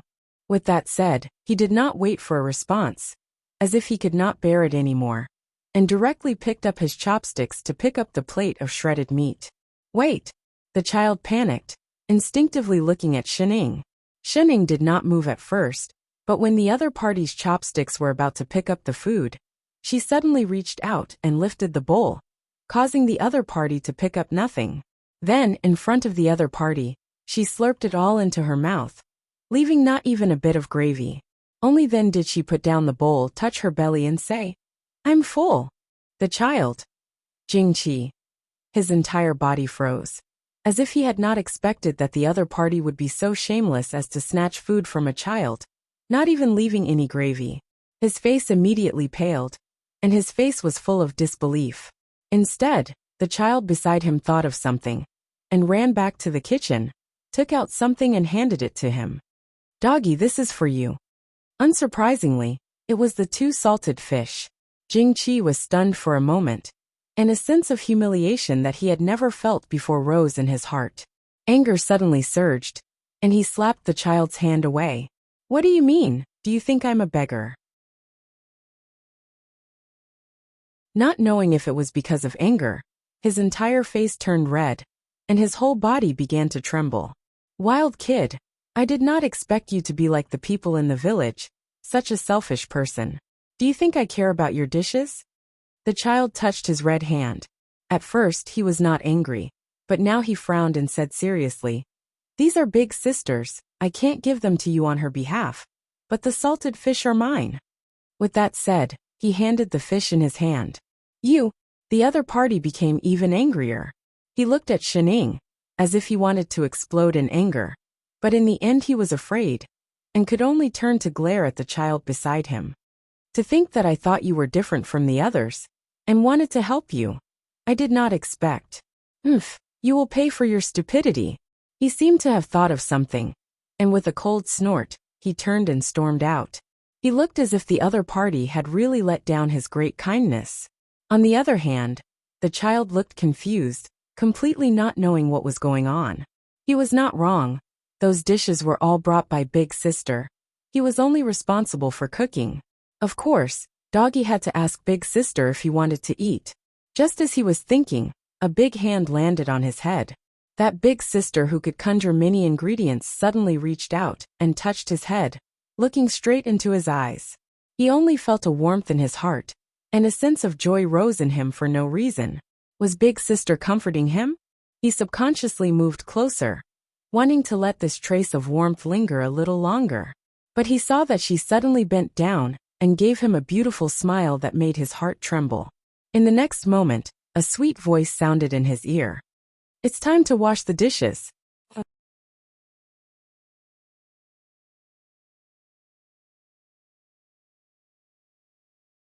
Chapter 303. By the time the child was done, the sky had already darkened. Every house had their lights on. His house had no lights, so they could only rely on the moonlight to see. The child pushed open the door, only to find that Big Sister was sprawled on the table, looking drowsy.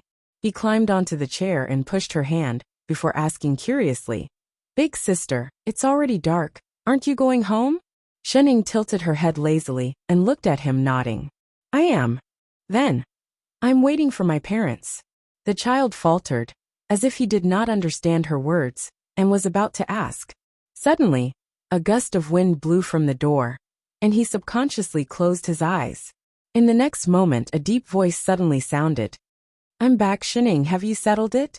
He looked up, only to find that there was suddenly one more person in the house, dressed in white with black hair, surrounded by a faint layer of white chi, holding a jade flute in his hand.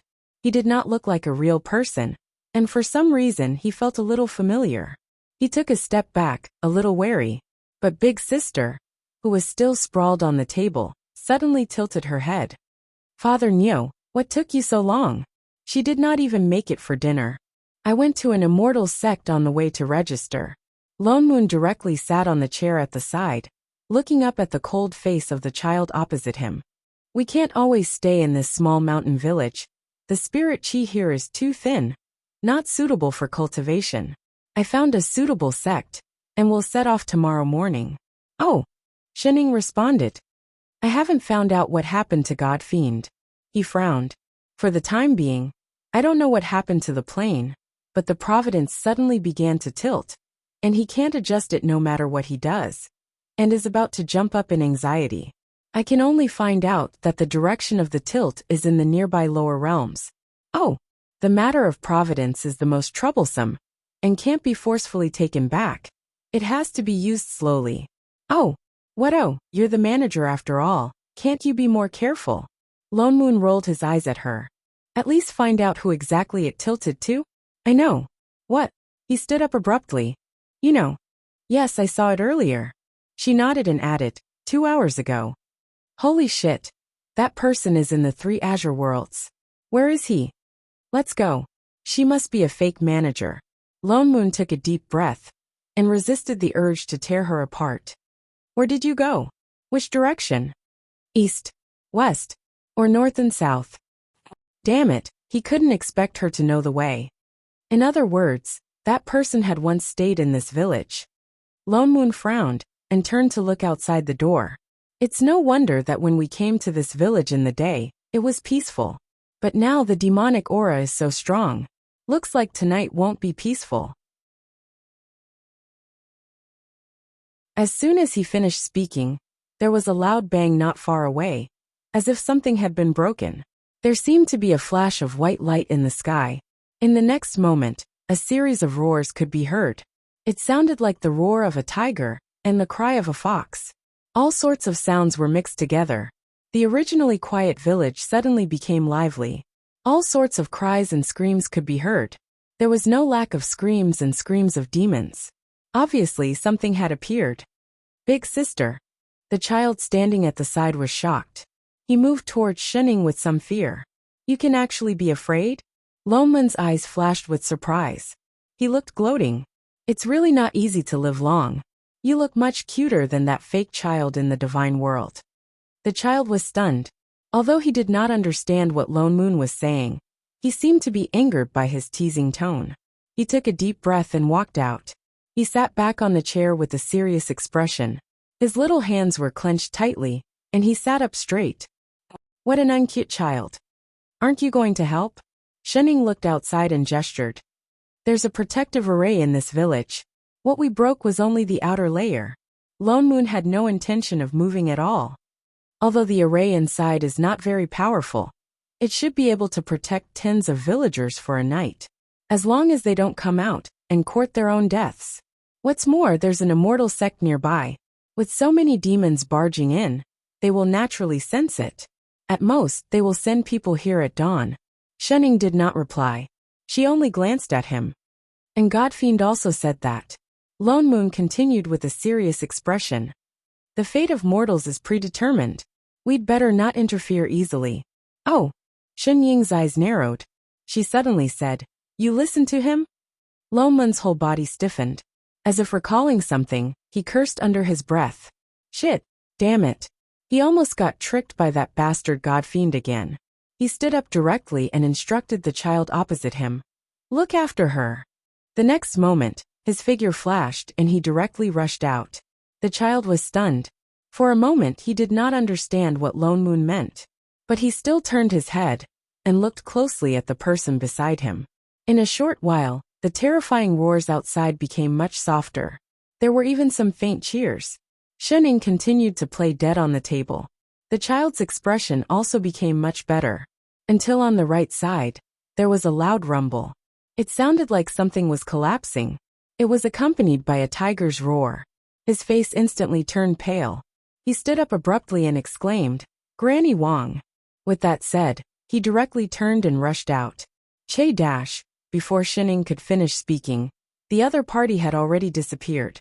She could only sigh. So troublesome. Why is he not sleeping in the middle of the night?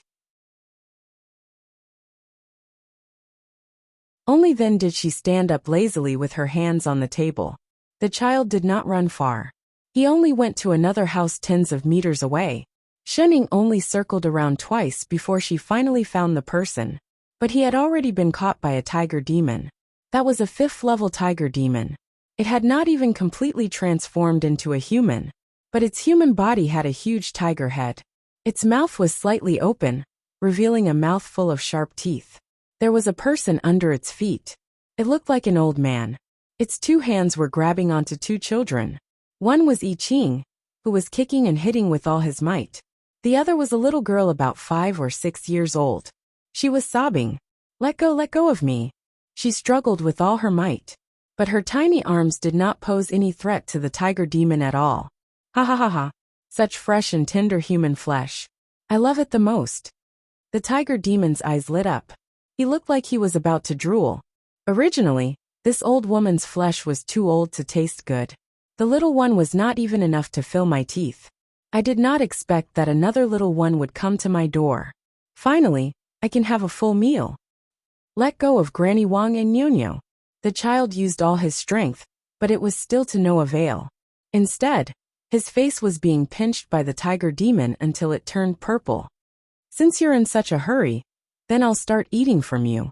The tiger demon directly lifted the child and opened its bloody mouth. It looked like it was about to bite him. Hey, Shening, who had finally come around, suddenly said, "It's not good to bully children, right?"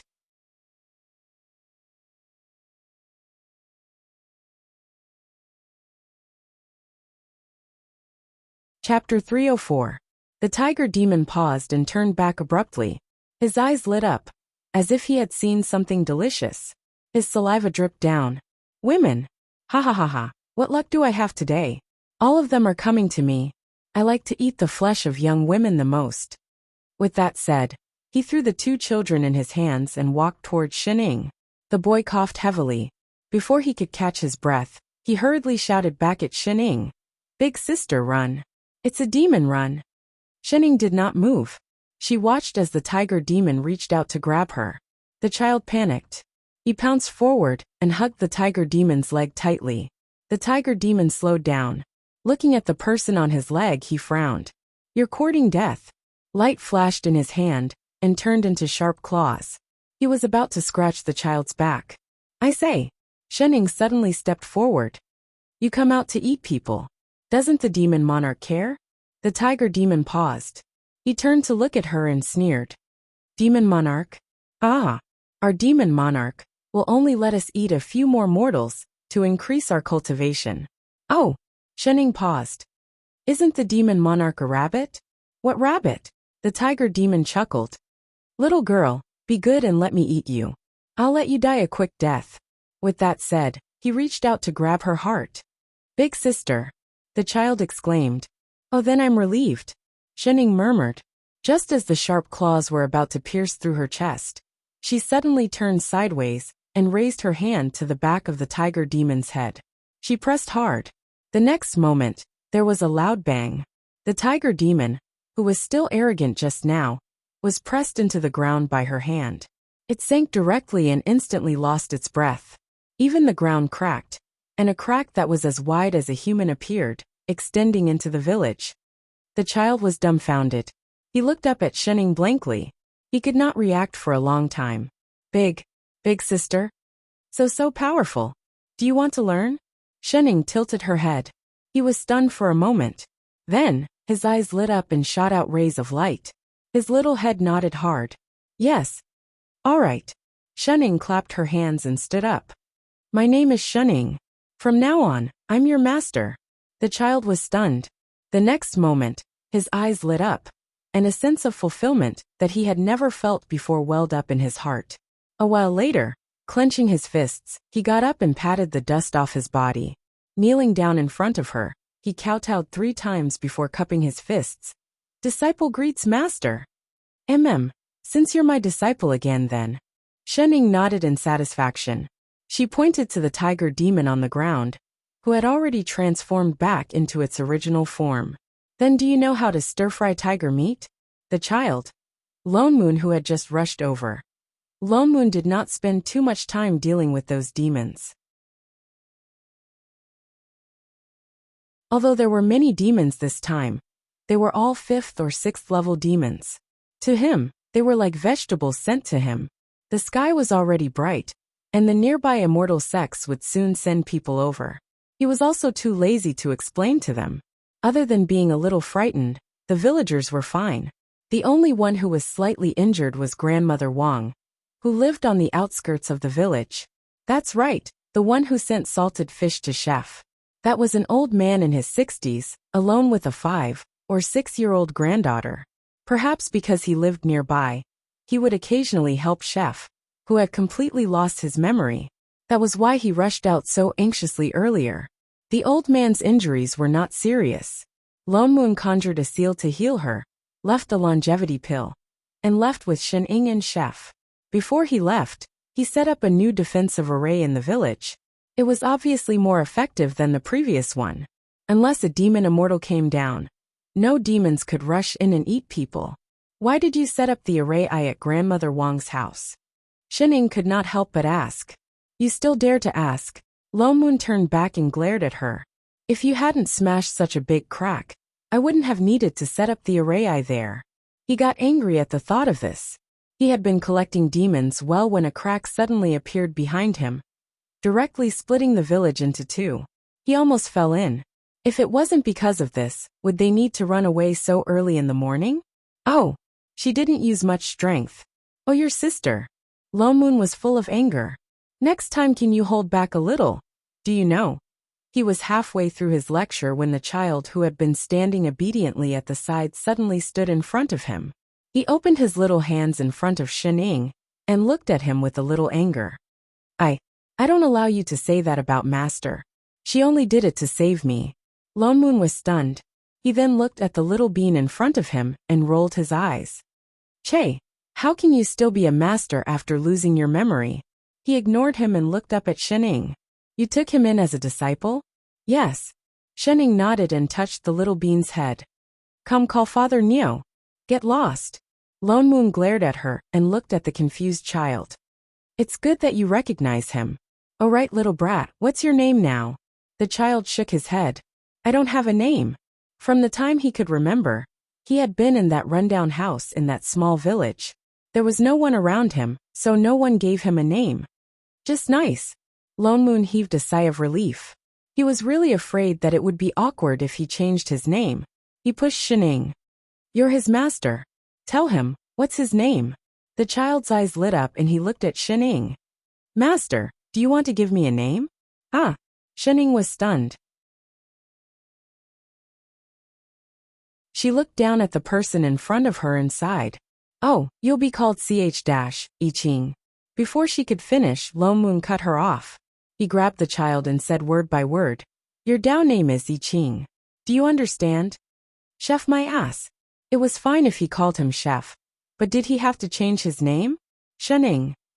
Wasn't this called getting used to it? I-Ching. Instead, the child at the side said these two words happily. For some reason, a familiar feeling surged in his heart. He turned to Shen-Ing and said happily, Thank you, Master. Lone Moon. Son of A-B*TZH. He was the one who said it. Father Neo, where exactly are we going now? Shen-Ing looked at the clouds that kept flying past them. They had been flying for more than 10 minutes. I'm so hungry. The corner of Lone Moon's mouth twitched. Hungry your ass. Didn't you just freaking finish your dinner? He turned back and glared at her. He looked ahead and replied, We're going to the Honesty sect in the Upper Azure world. What? What place is that?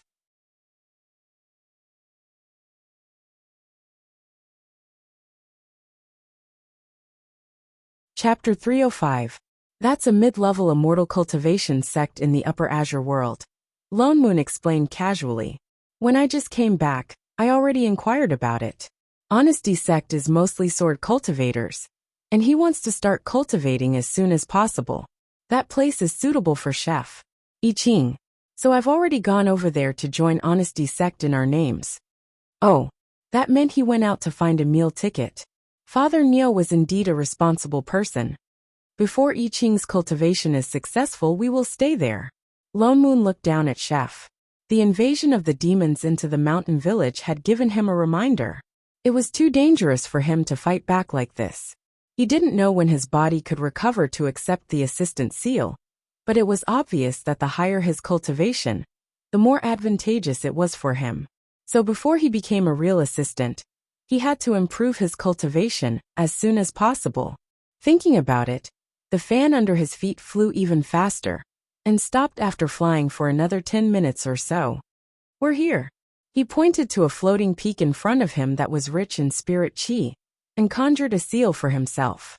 Instantly, the faint white chi around him disappeared, and he directly suppressed his cultivation to the soul formation stage.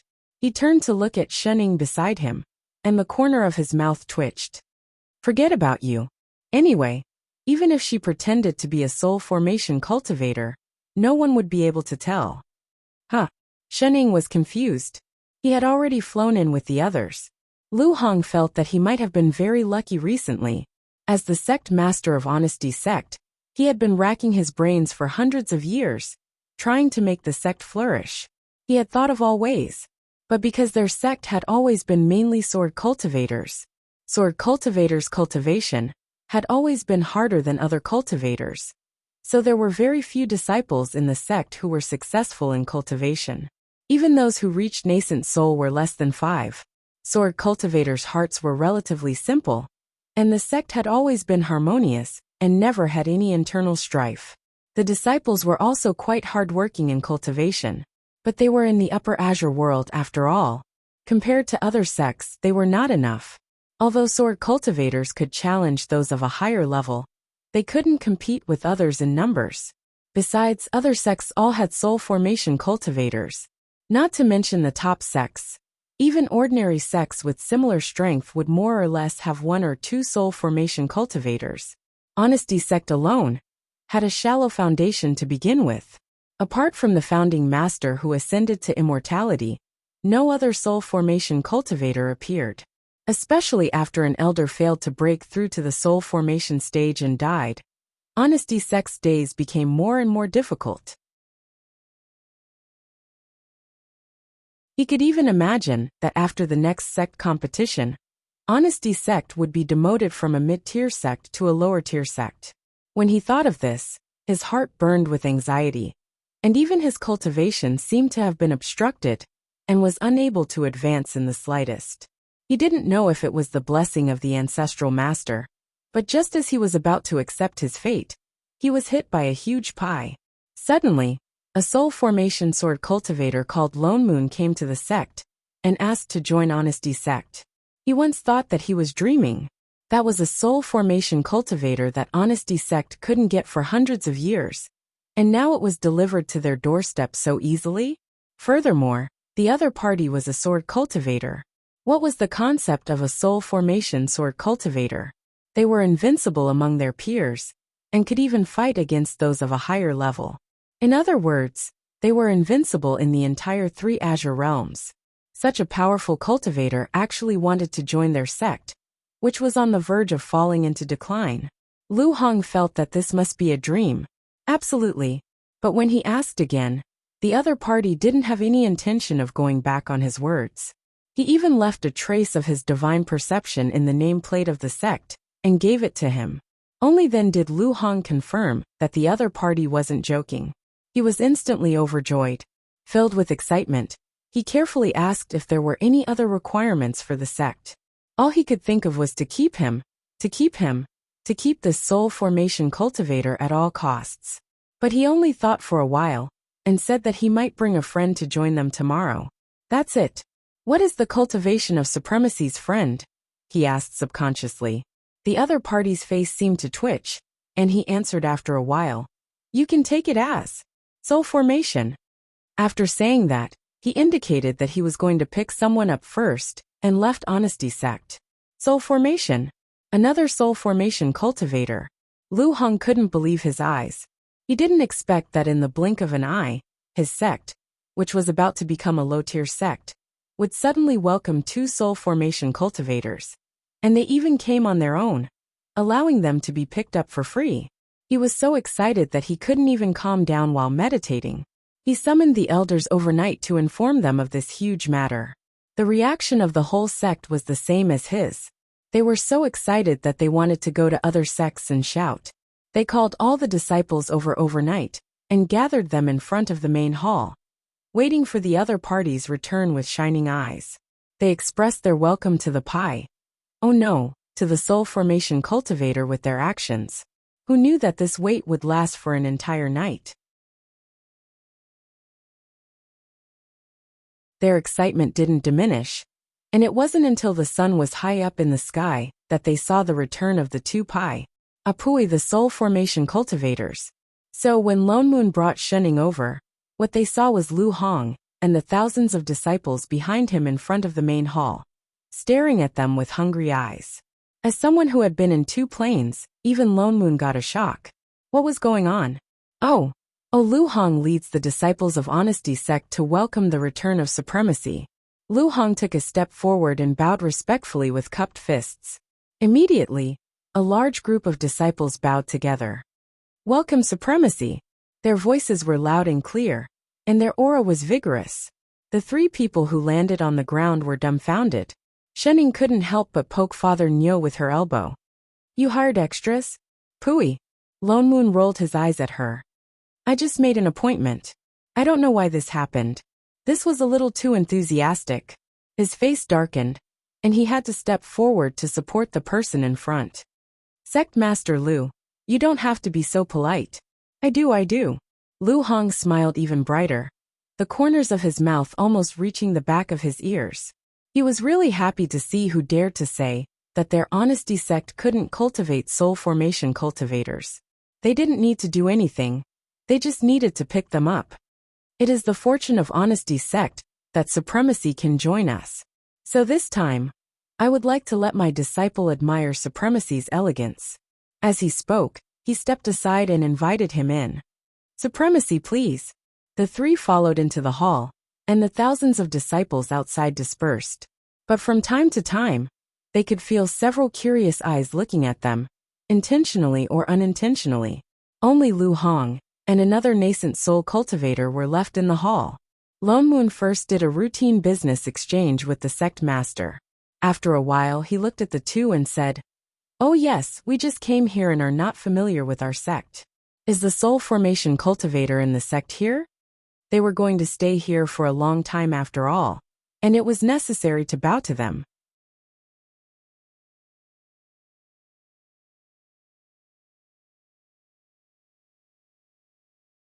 Chapter 306. Lu Hong stiffened, and a trace of surprise flashed across his face. Could it be that he didn't know that there were no soul formation cultivators in Honesty sect? He immediately became nervous, afraid that the other party would go back on his words. He exchanged a look with the junior brother beside him before speaking carefully. I'm sorry to say that before supremacy came, our sect did not have any soul formation cultivators. Lone Moon didn't expect that this sect would be so weak, but thinking that it was a mid-tier immortal sect, he didn't mind. What about the nascent soul cultivators? There are three. So few. Was it so hard to survive in the Upper Azure world now? Yes, one is me. The other is my junior brother Lu Rue. Oh, what about the other one? Wasn't there supposed to be three? The other one unfortunately failed to break through to the soul formation stage a month ago, and passed away. Lone Moon. Shening. Yishao. Wasn't there only two of them? No wonder they were so enthusiastic, and even lined up the whole sect to welcome them. There were only two nascent soul cultivators in the whole sect. How dare they call themselves a mid-tier immortal sect? Even the ordinary immortal sects in the Middle Azure world weren't so shabby. Forget it. Lone Moon sighed. Anyway, they were only staying in the lower realm for chef. We're a little tired from the journey. Sect Master, please arrange a place for us to rest. Of course.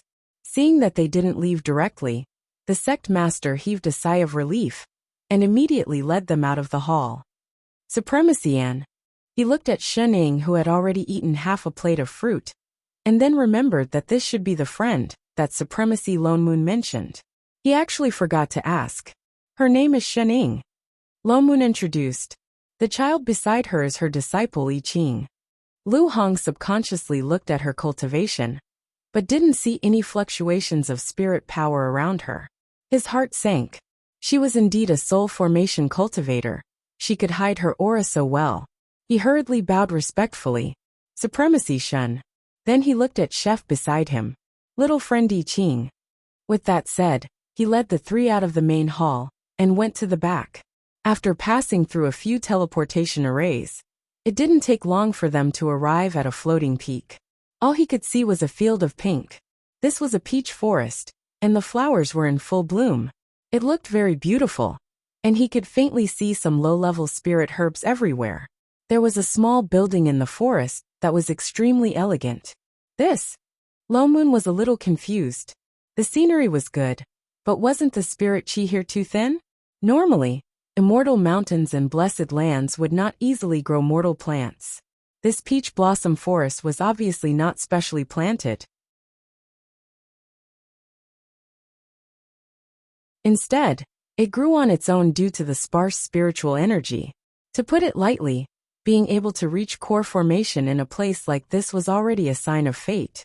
This is the place with the most abundant spirit chi in our sect. Lu Hong, on the other hand, had an excited expression on his face as he introduced the place. He couldn't help but reveal a bit of envy in his eyes.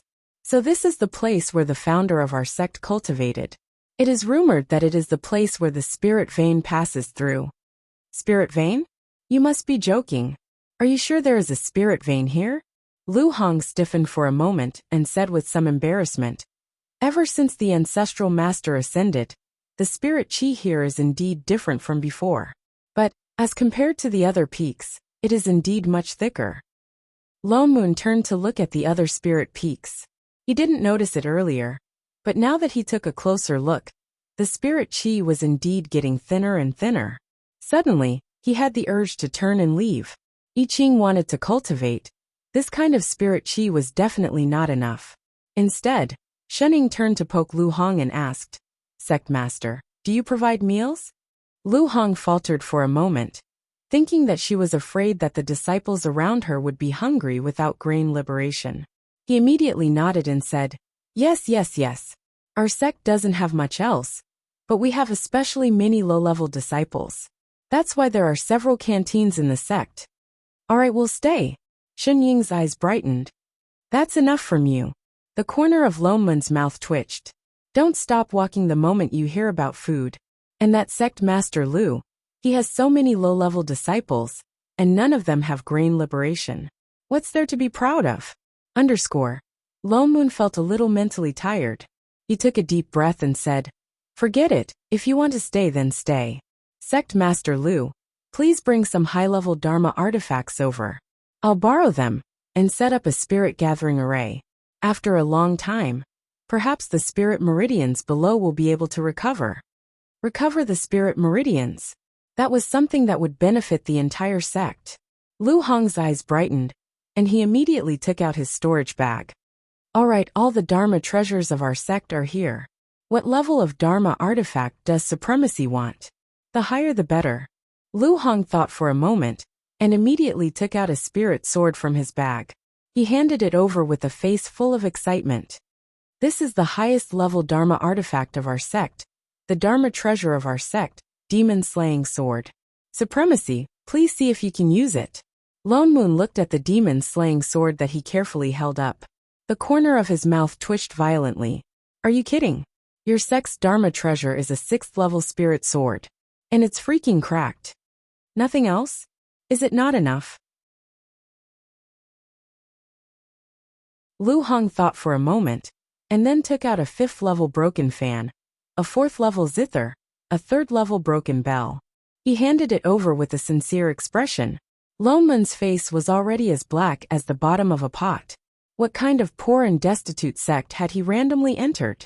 Yet the other party had a sincere expression on his face. With a casual sweep of his divine perception, he knew that the pile of junk in his hands was indeed the best thing in the entire sect. Instantly, he felt that the entire sect seemed to be exuding a sense of poverty. Lone Moon sucked in a deep breath, and suppressed the urge to crush those broken things. Forget it. He turned and conjured a seal. He opened the small mystic realm that he usually carried around with him. He directly grabbed a white ribbon that kept twisting like a living thing from inside. Instantly, the surrounding spirit chi increased tremendously. It was astonishingly rich, as if it was about to materialize. Without any guidance, it surged into his body. Lu Hong's spirit was instantly lifted.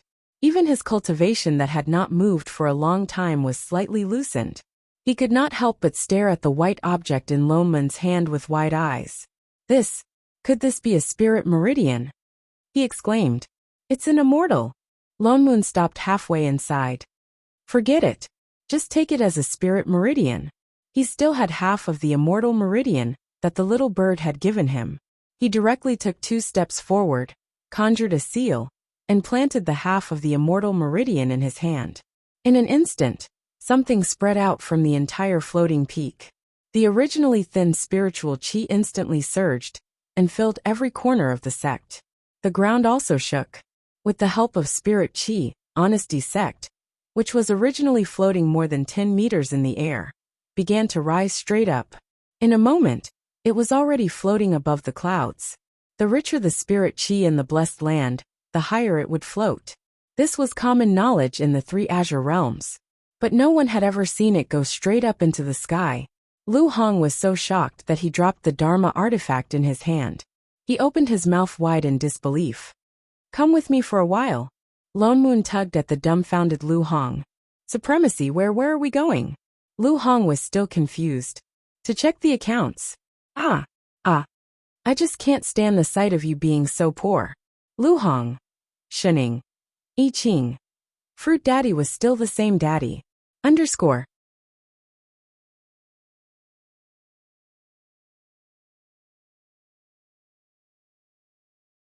Chapter 307.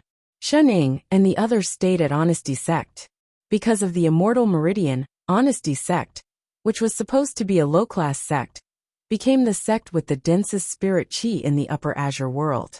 Immortal chi was denser spirit chi. Although it was only a small section of the broken meridian, it was hundreds of times stronger than ordinary spirit meridians. And the peach blossoms all over the mountain, because the ordinary plants could not withstand the dense spirit chi, withered visibly, and the spirit plants all over the ground began to grow wildly.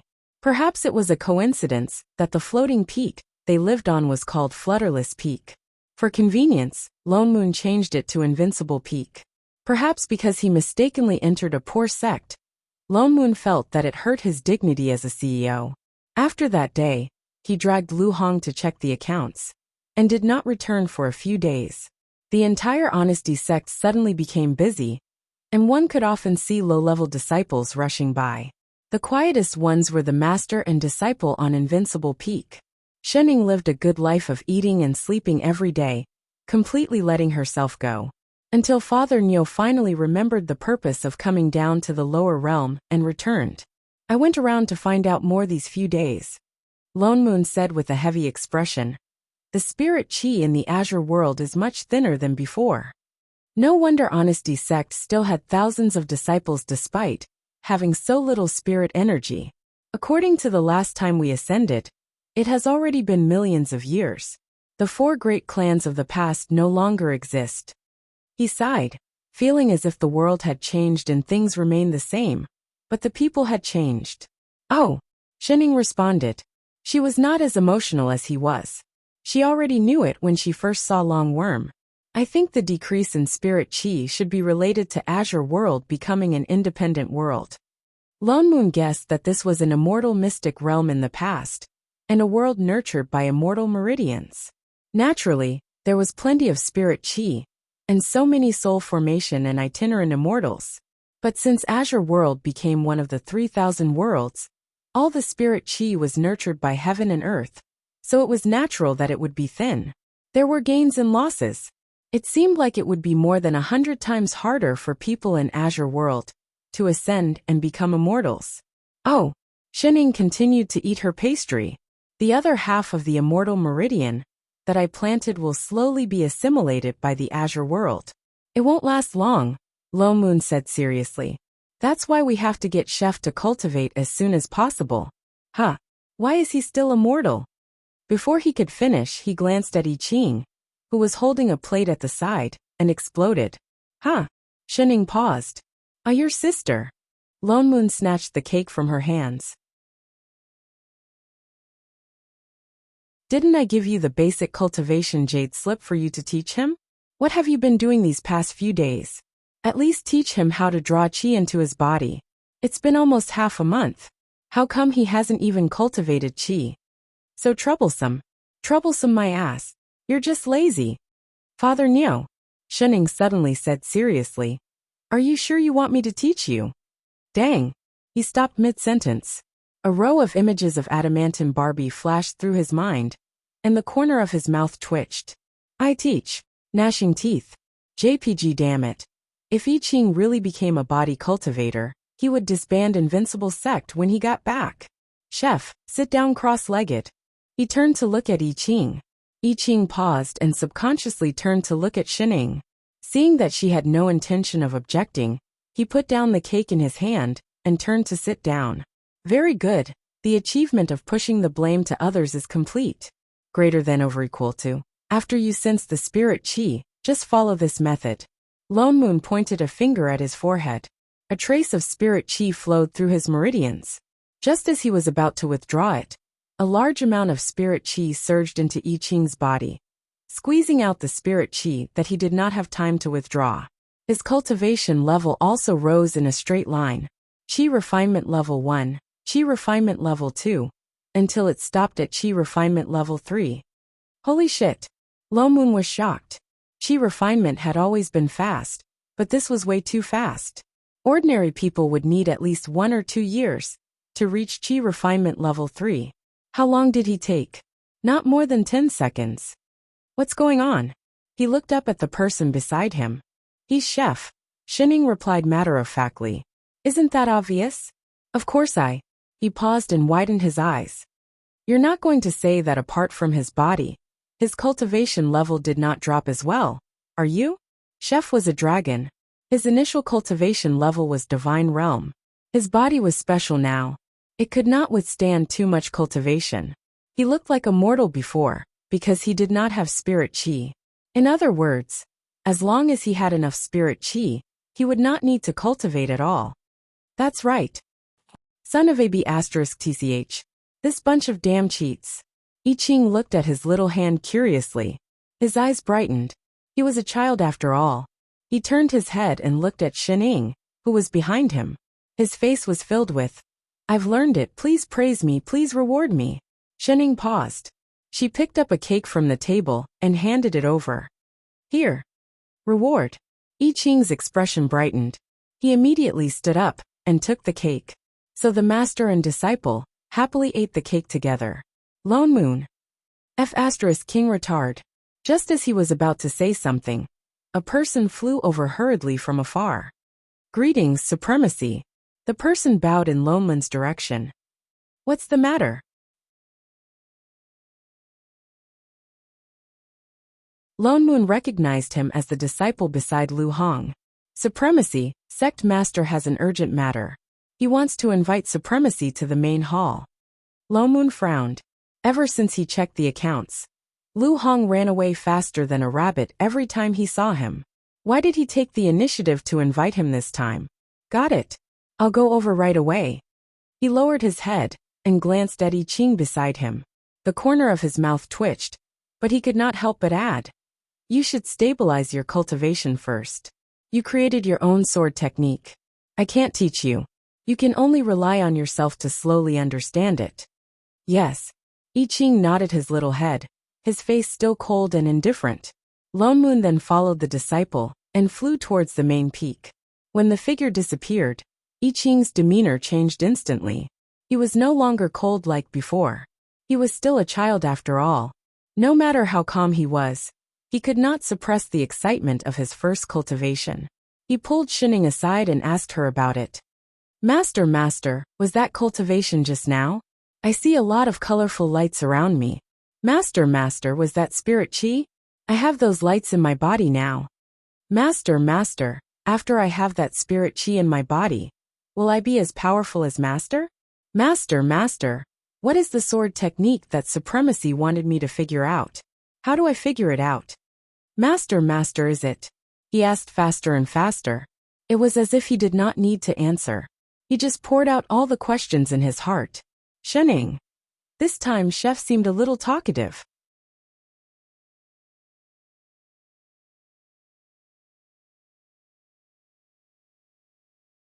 Chapter 308. She glanced at the person in front of her, whose eyes were bright with excitement, and who kept asking questions. Shening wanted to answer a few times, but she couldn't get a word in. Her ears were filled with his rapid-fire voice. After asking dozens of questions, he finally seemed to be tired. His voice became slower and slower, and his eyelids drooped down, looking like he was about to fall asleep. He was a child to begin with. He had cooked 2 meals in the morning, and had just learned how to draw qi into his body. It was normal to be tired. Master, I often don't understand what you're talking about. Did I forget something? Master, I can cook a lot of delicious food? So, you'll always be with me, right? Master, I Ching likes you more than Grandma Wang. With that said, he seemed to be unable to hold on any longer. His little body swayed and fell forward, looking like he was about to hit the ground. Shening casually scooped him up and carried him back, her eyes darkening. With a sigh, he turned around and walked into the house. Hopefully he wouldn't sleep for too long. After all, he still had dinner. Speaking of which, who was Grandma Wang? Fortunately, Chef only slept for 2 hours before waking up. I Ching rubbed his eyes and got up. He was stunned when he saw Shening guarding by the bed. His little eyes brightened instantly. He didn't know why, but he felt warm in his heart. When he was in the small mountain village, he was always alone. That was why he was especially envious of the other children in the village. They had parents beside them when they slept. Even Nyonya had Grandma Wang. Only he didn't. Every day, he slept alone and woke alone. Although he was already used to it, he always felt that somewhere was empty. But now he seemed to have one too. He had a master. He turned and hugged the person beside him. His whole little head was buried in her. Shening didn't pay attention, and was almost knocked down by him. She hurriedly moved one leg to the side to stabilize herself. Coincidentally, she kicked the bamboo basket at the side. With a crash, fruit cores fell all over the ground. I Ching was still in her arms. He looked at the fruit cores on the ground, then looked at Shening. Suddenly he understood something. His little brows furrowed in disapproval. Shening subconsciously looked at the sky, pretending that she didn't see anything. Master, didn't you say that these fruits are not ripe yet, and can't be eaten for the time being? This is actually what Father Nyo ate. Yes, definitely. Must her. Alright, I was waiting for you to wake up. I was bored after sitting for too long, so I ate a few. You finished eating. Chef had indeed changed. He never talked about her in the past. He must have been led astray by Father Nyo. Master. I Ching sighed and sat up straight like a little adult. His face was serious, and he was about to say something. Suddenly, a childish voice came from the door. He said carefully, Disciple Lu Tao requests to see Supremacy Shen. Uncle Master I Ching? Lu Tao. Who? Shening paused. Seeing that there was no response from the outside, he probed. Supremacy, little Uncle Master, are you there? Here. I Ching answered and immediately jumped down from the bed. He brushed off the wrinkled corner of his clothes and glanced at Shening. Come in. Only then did the creaking sound of the door being pushed open. Unexpectedly, a child about the same age as I Ching came in. He had a round face and small eyes filled with curiosity. He looked surprisingly round. Alright, very round. This was a little fatty. Even the blue and white disciple robe he was wearing looked like a Taobao buyer's show. He first looked at I Ching, then looked at Shening who was behind him. Perhaps it was because of his obesity that he bowed slowly. Greetings, Supremacy, little Uncle Master. What's the matter? Shening asked. Replying to Supremacy, my father. No, the sect master. He seemed to have said it out of habit. After thinking for a while, he changed the way he addressed Shening. The sect master asked me to bring little Uncle Master to the disciple hall, to record your disciple nameplate. I Ching was stunned. Then he remembered that Lone Moon seemed to have mentioned this before. He nodded. Alright. And, Lu Tao looked at Shening and continued. Supremacy Lone Moon asked me to invite Supremacy Shen to the main hall. Huh. Shening leaned lazily against the headboard. Why did Father Nyo call her again? So troublesome. Supremacy little Uncle Master, please follow me. Lu Tao hurriedly took a step to the side and made an inviting gesture. Master, let's go. Seeing that Shening had no intention of moving, I Ching could only turn around and grab her hand. Shunning then stood up and followed the little fatty to the transportation array in front of the house. Lu Tao wanted to bring Yi Qing to register his nameplate first, but Yi Qing refused. He sent Shunning all the way to the main hall and watched her enter, before turning in the direction of the disciple hall. Lu Tao looked confused. They could have arrived once they got out of the transportation array. Why did they have to go through the extra steps? But thinking back to his father's words, he suddenly seemed to understand something. Little Uncle Master, you are so good to Master. No wonder he became the disciple of supremacy. Yi Qing stopped in his tracks. He instantly remembered the dark history of a certain someone getting lost 5 or 6 times a day on a peak that was only a few hundred meters above sea level. He remained silent. But the little fatty was a little excited. He was the son of the sect master. Among the entire younger generation of disciples in Honesty sect, he was the youngest and the highest in seniority. Behind him was a row of junior brothers and sisters, and even apprentice nephews. So everyone had to add the word little in front of his address. Lu Tao, who was in the rebellious phase, was naturally very unhappy. He didn't expect an Uncle Master, the disciple of a soul formation supremacy, who was even higher in seniority than him. He immediately felt better. So before the other party registered his nameplate, he called him Little Uncle Master first, with a very warm attitude. As if he had known beforehand that Yi Qing did not like to talk, he led him through several teleportation arrays, while gesticulating and chattering, introducing all kinds of things to Yi Qing. He told him almost everything, from a few good-looking new disciples in the outer sect, to which female cultivator the sect elders were interested in. It was like a moving little encyclopedia. Yi Qing also listened along the way without any intention of stopping him. But in his heart he was thinking, what should he cook for Master tonight? The two of them talked while the other was absent-minded. They were rather harmonious along the way. Seeing that they were about to reach the disciples' hall, there was a commotion in front. Lu Tao stopped in his tracks. Only then did he see a circle of people in front of the disciples' hall. They were all children less than 10 years old. Some wore blue and white disciple robes like him, while the other group wore green robes. They were divided into 2 sides, and seemed to be arguing about something. Aren't they from Green Robe sect? Lu Tao was stunned for a moment. He frowned and looked at Yi Qing. He explained casually, I heard from my father that their sect was exterminated by the demon clan. My father and Uncle Master saved some disciples with great difficulty. Why are they gathered here? Little Uncle Master, let's go and take a look? Yes.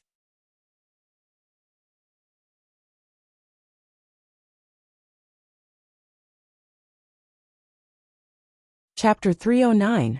Yi Qing nodded and walked over quickly. Before they got close, a small figure suddenly flew out of the crowd and fell in front of them with a thud. Lu Tao was stunned, and his eyes widened. Little junior brother. He obviously knew him, and hurried to help him up. It's Little Uncle Master Lu Tao. Someone shouted, and the people who had gathered there all rushed over. Lu Tao held the fainted person in his arms, and his already fat face puffed up even more. Who hurt little junior brother? It's me. Before the crowd could answer, a male voice came from the opposite side. The crowd immediately made way, and a thin and weak child walked over. He wore a green robe, and his eyes were full of disdain. He snorted and said, Who asked him to look down on people? Who are you? Lu Tao's chubby little face scrunched up. I am. Before the other party could answer, Yi Qing was stunned and blurted out, Dog. He was actually the same child, who had no parents back in the small village. Only then did the young man in green see Yi Qing beside him. Wild boy, you are actually still alive. The child was shocked, and seemed to think of something. He glanced at Lu Tao beside him, and his eyes were full of disdain. I didn't expect you to actually join Honesty sect, and I am Jing Qi, a disciple of Green Robe sect. Remember it. Oh. Yi Qing seemed to not care at all, and added, I am Yi Qing. Jing Qi frowned, and some anger rose inexplicably. But Lu Tao fed the disciple in his arms an elixir, and looked up at Jing Qi. Why did you hurt my little junior brother? He stopped us from entering the disciple hall first, Jing Qi said angrily. He is not as skilled as others, so he can't blame us. You are talking nonsense. As soon as he finished speaking, a disciple beside him retorted, "It was clearly your people who stole the sect's spirit herbs. So senior brother stopped you here, you bunch of thieves. Who stole your spirit herbs? Don't you slander us." Jingqi said indignantly, "How dare you deny it?" The disciple pointed at a little girl behind him and said, "The ones on her head are the ones." Only then did everyone turn to look at the little girl behind Jingqi. Sure enough, she was wearing a garland on her head.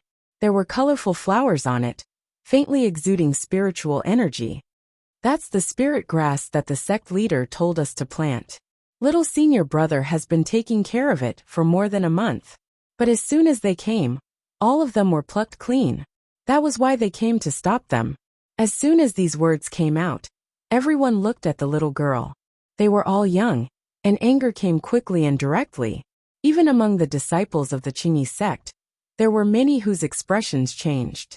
The little girl was so scared that she took a step back and hid behind Jingqi. Her eyes turned red at once, and she grabbed the corner of Jingqi's clothes tightly. With a crying voice, she said anxiously, I don't know, I just think those flowers are pretty, big brother Jingqi." Jingqi immediately put on a distressed expression. He was clearly still a child, but he directly turned around and hugged the little girl, who was 1 year older, into his arms, and comforted her. The scene was a little awkward no matter how one looked at it.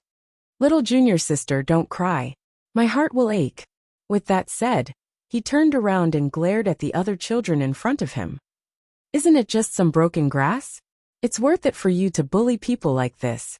After understanding the cause and effect, Lu Tao was furious.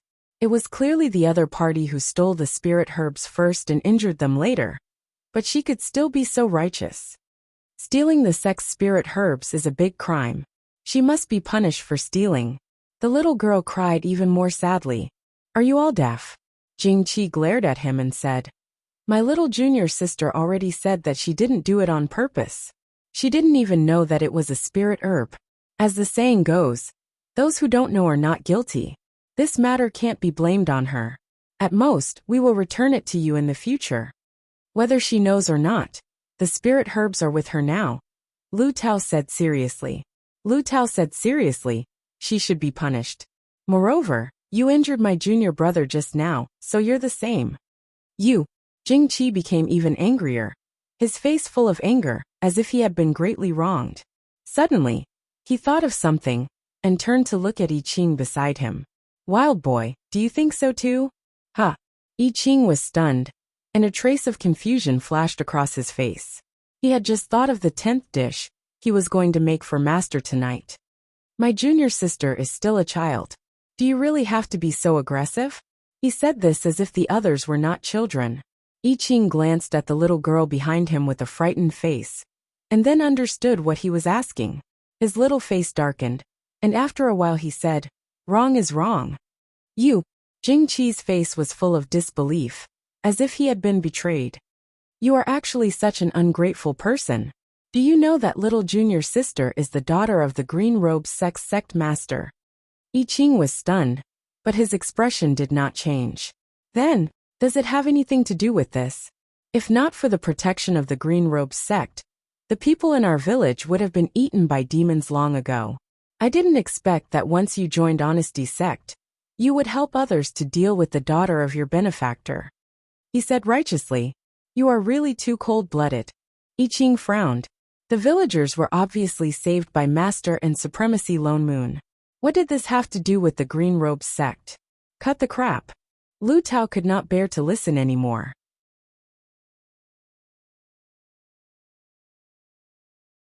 He looked at the surrounding disciples and said, "Catch these 2 thieves who stole the spirit herbs and hurt people." The surrounding disciples immediately surrounded them.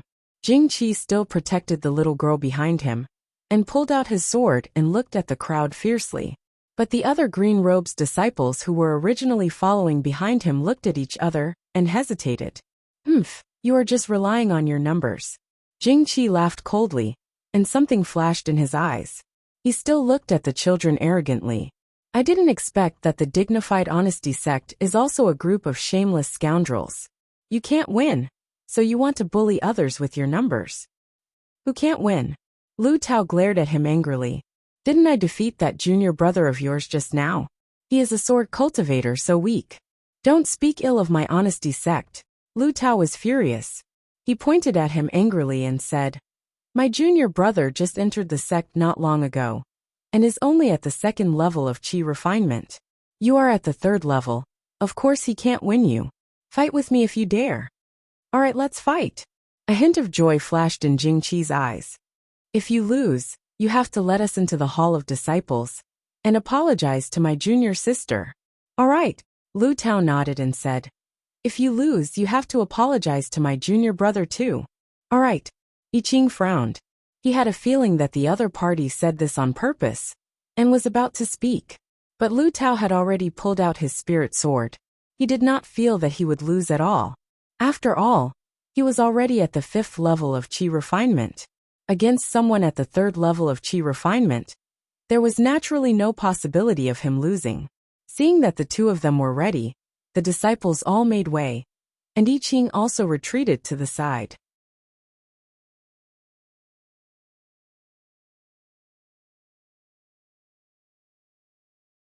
Chapter 310. The Chi Refinement disciples had yet to learn any spells. Although it was a competition, it was just a competition of sword techniques. Although Lu Tao's body was round, it did not hinder his movements at all. His moves were not slow at all. It could be seen that he had practiced a lot. What surprised everyone was Jing Qi. He was not slower than Lu Tao at all.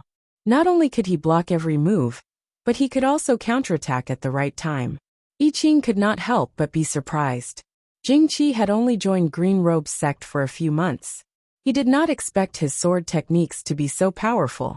He did not look like he was only at the 3rd level of chi refinement. But his cultivation was lower than Lu Tao's after all. He had some advantages at the beginning, but Lu Tao's cultivation did not increase for nothing. After a long time, Jing Qi's spirit power was obviously not enough, and he began to lose. So Lu Tao sped up his sword moves and attacked directly, intending to end this competition. He even deliberately moved half an inch to prevent hurting people. The sword was about to land on his opponent's neck. Jing Qi's complexion suddenly sank. With a turn of his hand, a red flame instantly rushed towards Lu Tao, striking him away. The next moment there was a bang. Lu Tao fell several feet. Fortunately, he was wearing a Dharma robe, which directly absorbed the flame. Other than a little pain, he was not burned by the fire. However, Jing Qi's sword was already pressed against his neck. Jing Qi looked at him mockingly and said coldly, Damn fatty, you've lost. Lu Tao was stunned.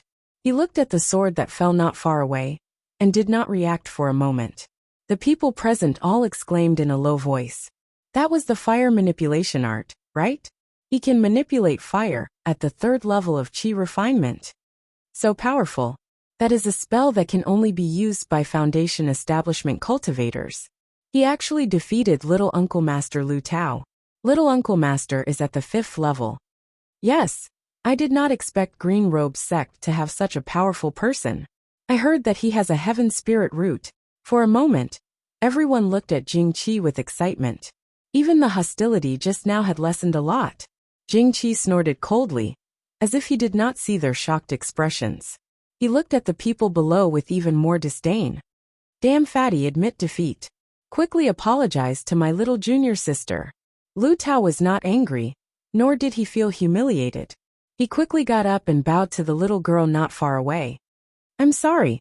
You can go to the disciples' hall now. After thinking for a moment, he added, But I will still tell the sect leader about you guys plucking the spiritual herbs and injuring little junior brother. This was a different matter. He was still very clear about it. You. Jing Qi was exasperated, and the way he looked at Lu Tao became even fiercer. After a while he took a deep breath. Because they were in Honesty Sect's territory, he had to bear with it. Glancing at the fatty in front of him, he couldn't help but mock. Looks like your Honesty Sect isn't that great? A 5th level Chi disciple can't even beat a 3rd level Chi disciple like me. You know how to control fire. I really can't beat you. Unexpectedly, Lu Tao admitted it with a serious face. How could a child who was less than 10 years old have so many twists and turns? Even the other disciples nodded their heads, as if they did not understand the mockery in his words. Jing Qi felt as if his heart was being stifled for a moment. His anger was unable to rise or fall, and he just wanted to find an exit. Turning his head, he saw I Ching, who had just come with the fatty. His eyes darkened instantly, and he pointed directly at him. Hey, wild boy, we are also from the same village. Why don't we have a competition too? For some reason, he just couldn't stand this person. They were both orphans, but he seemed to be one head above him in every way, whether in the village or now. He often called people uncle and auntie, but the villagers preferred him who didn't talk much. He was lucky to join an immortal sect, but he turned around and joined the bigger honesty sect, as if he was born to be his nemesis. Don't worry, I won't use the fire manipulation art, he said with some eagerness, as if he wanted to prove something. We are both Qi disciple level 3. No. I Ching rejected instantly. Why? He was stunned for a moment, and then he laughed coldly and provoked him. Are you afraid that you can't beat me and lose to me? Yes, I can't beat you. He hadn't learned sword techniques yet. Jing Qi was speechless. He didn't expect I Ching to really admit it. Suddenly, it was like punching cotton, and he felt depressed and suffocated. I Ching thought for a while and added, I'm not free either. He had to go back and cook for master later. It took him a lot of effort to think of 20 dishes. With that said, he directly turned and walked into the disciples' hall without waiting for the other party's reaction, and also called the little fatty away. Only Jing Qi was left, his face dark, and his hands by his side instantly clenched. In the main hall, Sect Master Lu Hong sighed and looked at Lone Moon beside him. I didn't expect the demon race to be so rampant now. They actually dared to gather people to attack an immortal sect. Green Robe's sect was careless, and thus fell into their hands. They didn't activate the protective mountain array? Lone Moon frowned.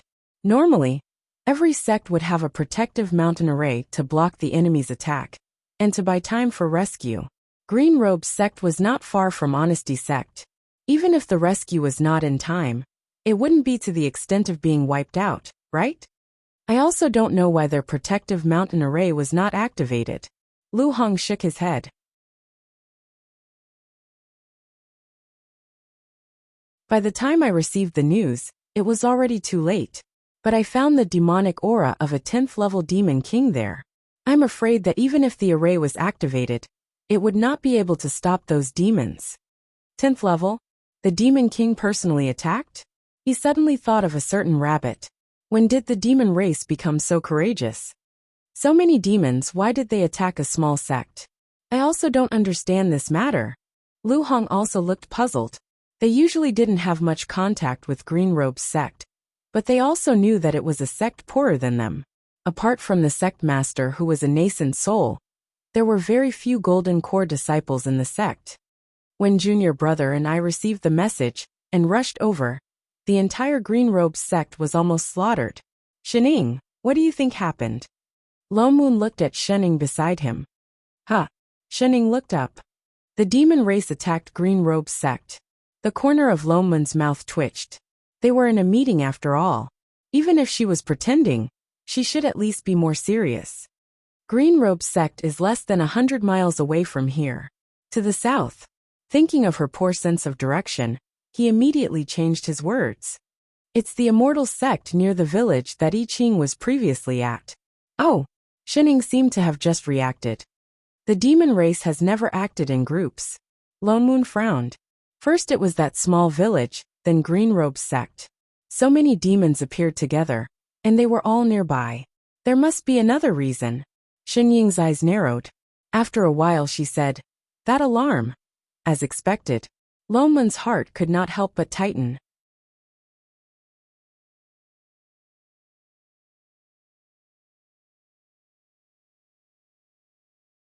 Chapter 311. You also think it has something to do with that person? Lone Moon's eyes lit up. The demons obviously had a motive, and when they were in that small village, the only abnormal person was the one Shening met. the person that the God-fiend said had a providence skewed towards. The providence in this world was not fixed. It was rarely concentrated on one person, but the total amount did not change. In other words, if one person had more providence, it would be less relative to others. There were gains and there were losses. Shening said that she met the person who had providence skewed towards, and he had already left. And that night, the demons attacked the village. Then the immortal sect next to it, Green Robe sect, was also annihilated. They were so close that it was impossible not to think of them. Supremacy, what do you mean? Did you figure out the reason? Lu Hong was dumbfounded. Nothing. Lone Moon glanced at him and said, the demons should be looking for someone or something, so they attacked Green Robe's sect. Lu Hong nodded.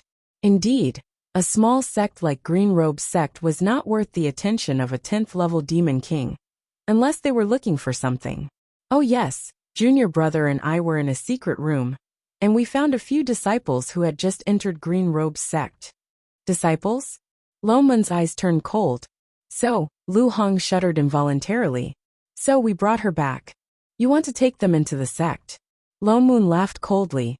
It was written all over his face that you were so poor that you couldn't even feed your own people. How dare you take in new disciples? Lu Hong broke out in a cold sweat. There are many talented ones among them. Lu Hong didn't dare to speak, mainly because he was poor. Ever since Supremacy Lone Moon came to Honesty Sect, in just a few months, the whole sect had changed. The spirit chi was rich, not to mention. The main thing was that the methods he taught to reorganize the sect were really useful. The pockets of the whole sect were instantly filled. Originally, he didn't feel it because he was used to being poor. But since he had spirit stones, every time he saw those people from top immortal sects, he didn't feel weak anymore, and his back straightened. In the past, it was already a great reward for every disciple in the sect to receive a Taoist robe. Now they could even carve an array on their Taoist robes. In the past, they had kept the magic tools and magic treasures that they did not dare to use easily. Now that they had spirit stones, they could throw them away after using them. This was something that he didn't even dare to think about in his hundreds of years of cultivation. But now it had all come true. And all of this was due to Supremacy Lone Moon's efforts. If not for the fact that Lone Moon was adamant in his opposition, coupled with the disdain that seeped out of his bones, he would have thrown away the position of the sect master. No, transferred it to him. As long as he was around, becoming a top-notch sect was just around the corner. The only bad thing was that Supremacy Lone Moon's temper was a little bad. His expression did not change, and he still looked like a top-notch supremacy. But every time his face darkened, he would feel a cold wind piercing into his bones, and he couldn't help but go weak in the knees. He felt that this was the majesty of an upper-level cultivator. In this world, perhaps only the venerable friend he brought could remain calm in front of him. Speaking of which, what was that supremacy's name again? He subconsciously looked to the side, at the woman who was already leisurely nibbling on a plate of fruits. Shin, Shinny, Shinyang, Aunt.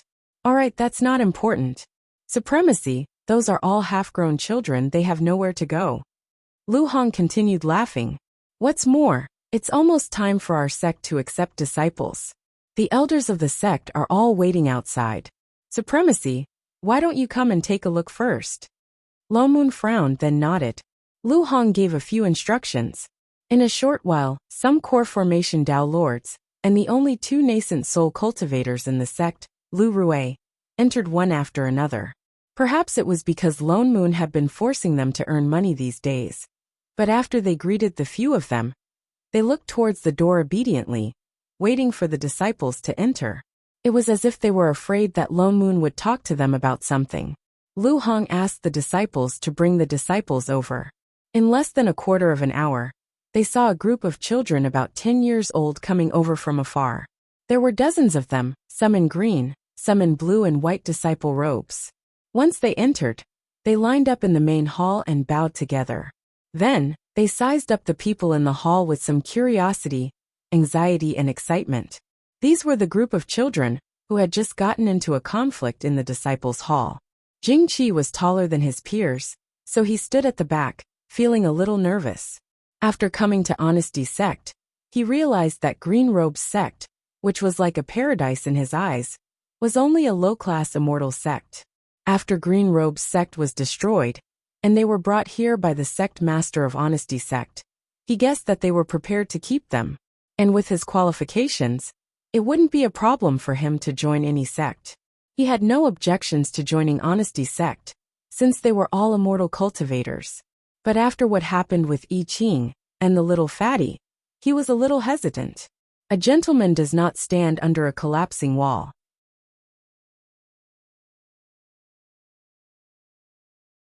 He only found out afterwards that the little fatty was the son of the sect master, and he had already offended him. Though he didn't feel regret, if he stayed here in the future, he would definitely seek revenge. Unless, he couldn't help but look up to the front. He heard that 2 soul formation supremacies came to Honesty Sect a few months ago. If he could join them, he wouldn't have to worry. He couldn't help but glance at the 2 people sitting at the top, but suddenly met a pair of slightly narrowed eyes. He got a shock and froze instantly, but the person sitting at the top tilted her head.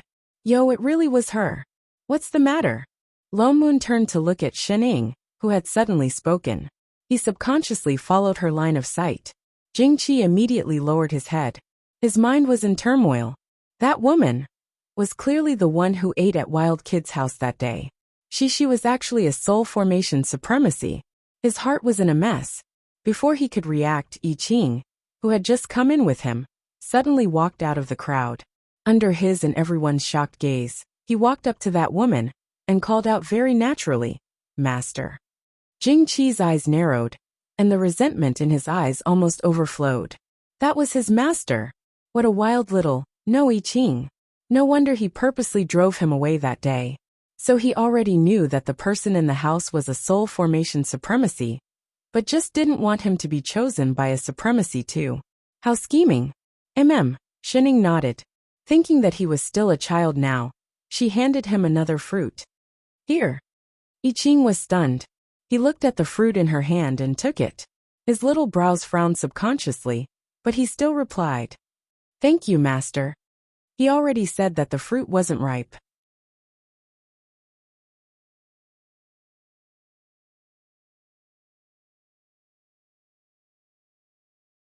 Chapter 312. Is your disciple's name tag ready? Lone Moon, who had already turned his gaze to Chef, asked casually. Yes. I Ching nodded and turned to stand beside Shening obediently. He had to hurry back to cook later. He could not let Master eat this kind of unripe fruit again. Lu Hong looked at Lone Moon and suggested with a smile. Supremacy. Among the disciples that we brought back this time, there are indeed quite a number of disciples with good aptitudes. There's even a fire elemental heaven spirit root. One look and you can tell that he's a good seedling that's very suitable for sword cultivation. He immediately began to recommend, implying that Lone Moon should also accept a disciple. Aren't we a sword cultivation sect? Lone Moon was not moved at all. He picked up the teacup beside him and said, Sword cultivation is the heart of the sword. The understanding of sword techniques has little to do with spirit roots. Besides, the difference between spirit roots is only the amount of spirit chi absorbed. We don't lack spirit chi here. Yes. Lu Hong's mouth twitched. You have money, whatever you say is right. After thinking for a while, he did not give up and said, This disciple's ability to understand is not bad, and he is also smart. I heard from the surviving disciples of Green Robe's sect that he was the one who let everyone hide in that secret room, so that these disciples could escape. Oh, Lone Moon raised his eyebrows. Seeing that he was interested, Lu Hong continued. Supremacy's sect is empty. You don't see any disciples. Even Shen. Supremacy Shen already has a disciple. Why don't Supremacy also accept one, so that you can pass on your mantle? Lone Moon's mouth twitched. Who said he was empty? There were still more than 200 disciples in the invincible heavenly palace in the immortal world. Which one of them was not taught by him? If not for Shening this cheat, would they be able to cultivate crooked? Could they? Even now, I Ching said that he was Shen Ying's disciple, but in the end, he was still the one who taught them. Seeing that he did not reply for a long time, Lu Hong thought that he had admitted it. He quickly looked up at the group of little radishes in front of him and waved at Jing Qi, who he had met once at the back. "Come, child, come to the front, let supremacy see." The children were stunned and turned around curiously. Jing Qi was overjoyed and clenched his fists. Thank goodness. There were two supremacies in Honesty sect. If he joined the other sect, he would not be any worse than I Ching. He suppressed his excitement and took a step to the side. Only then did he pass the crowd and walk forward. Only then did Lone Moon look up. Then, puff! He was so shocked by the scene in front of him that he spat out a mouthful of tea and instantly stood up from his chair. F***ck. What the hell was this? Shen Ying's exclamation of surprise echoed in his mind. He turned and glared at the person beside him. You freaking knew. It's not that early. Shen Ying tilted her head. 2 minutes ago. F***ck. Would it kill you to remind me? I don't think so. Say that again. He said word by word, his face filled with the words food expenses. I just reminded you. You were obviously looking at Chef and didn't realize it. Mother ***. Lone Moon had an urge to tear her apart. Supremacy? Lu Hong, who was at the side, was dumbfounded. Why did they suddenly quarrel? Should he stop them? What's wrong? Is there a problem with this child? The corner of Lone Moon's mouth twitched. He glanced at Jing Qi below, and then sat back down. No problem. In the eyes of others, there was indeed no problem. After all, it was just a 10-year-old child. However, in his eyes, this 10-year-old child, who was not even as tall as his waist, was shrouded in a shadow. It was as if he was wearing a transparent humanoid costume, and the two figures were stacked together. The key thing was that the shadow was a fatty, the kind that was as fat as a ball. He could even see the 4 or 5 layers of his belly glistening with oil. It hung straight down and just happened to cover a certain indescribable part. That was right. It was a naked fatty. His fat face made the same expression as the child in his body. Perhaps because of the contrast, it looked even greasier. The key thing was that in the shadow's fat, there were balls of familiar aura. It was the providence of the god fiend that suddenly tilted and disappeared. However, none of this counted for much. What was more important was that the moment he saw him, the 3 bright red words that suddenly appeared in his mind were enough to blind him. Intruder. Holy shit. He had an urge to curse. It was obvious that the person in front of him was the result of the previous plane warning. This was an invader who transmigrated from another plane. As a newbie, Lone Moon really did not know how to deal with the so-called plane crisis. And the other party did not seem to know what they looked like. This was different from any plane invasion that Shen Jing casually mentioned. He turned to look at Shen Ying. Seeing that she did not look like she was going to deal with it immediately, he could only bear with it for now. Supremacy, what do you think of this child? Lu Hong wanted to say a few more words of praise. Lu Tao suddenly rushed in, his face anxious. Dad. Not good. Tao air. Lu Hong reprimanded. Why are you so flustered? Dad. Lu Tao remembered his purpose and said anxiously. Not good. Little junior brother suddenly started to vomit blood. The uncle master in the medicine hall said that he needs qi nourishing pills to recover. Jishu. Lu Hong frowned. Speak slowly. How did he get injured? And how did his meridians get injured? And he needed qi nourishing pills? Lu Tao was stunned.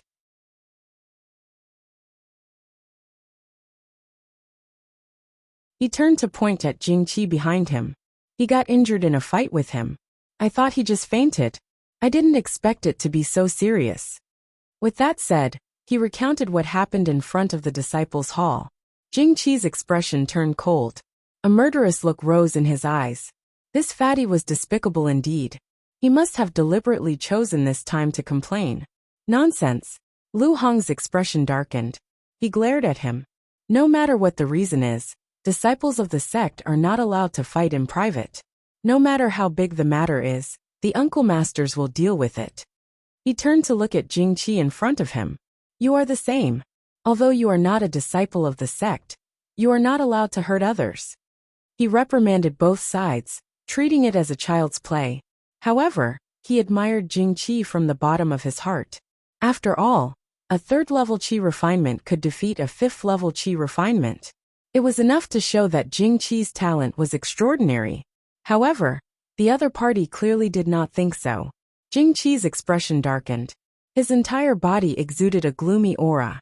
They were indeed father and son. One went back on his words. He said that he would not pursue the matter, but he ran in to complain. The other was even more biased.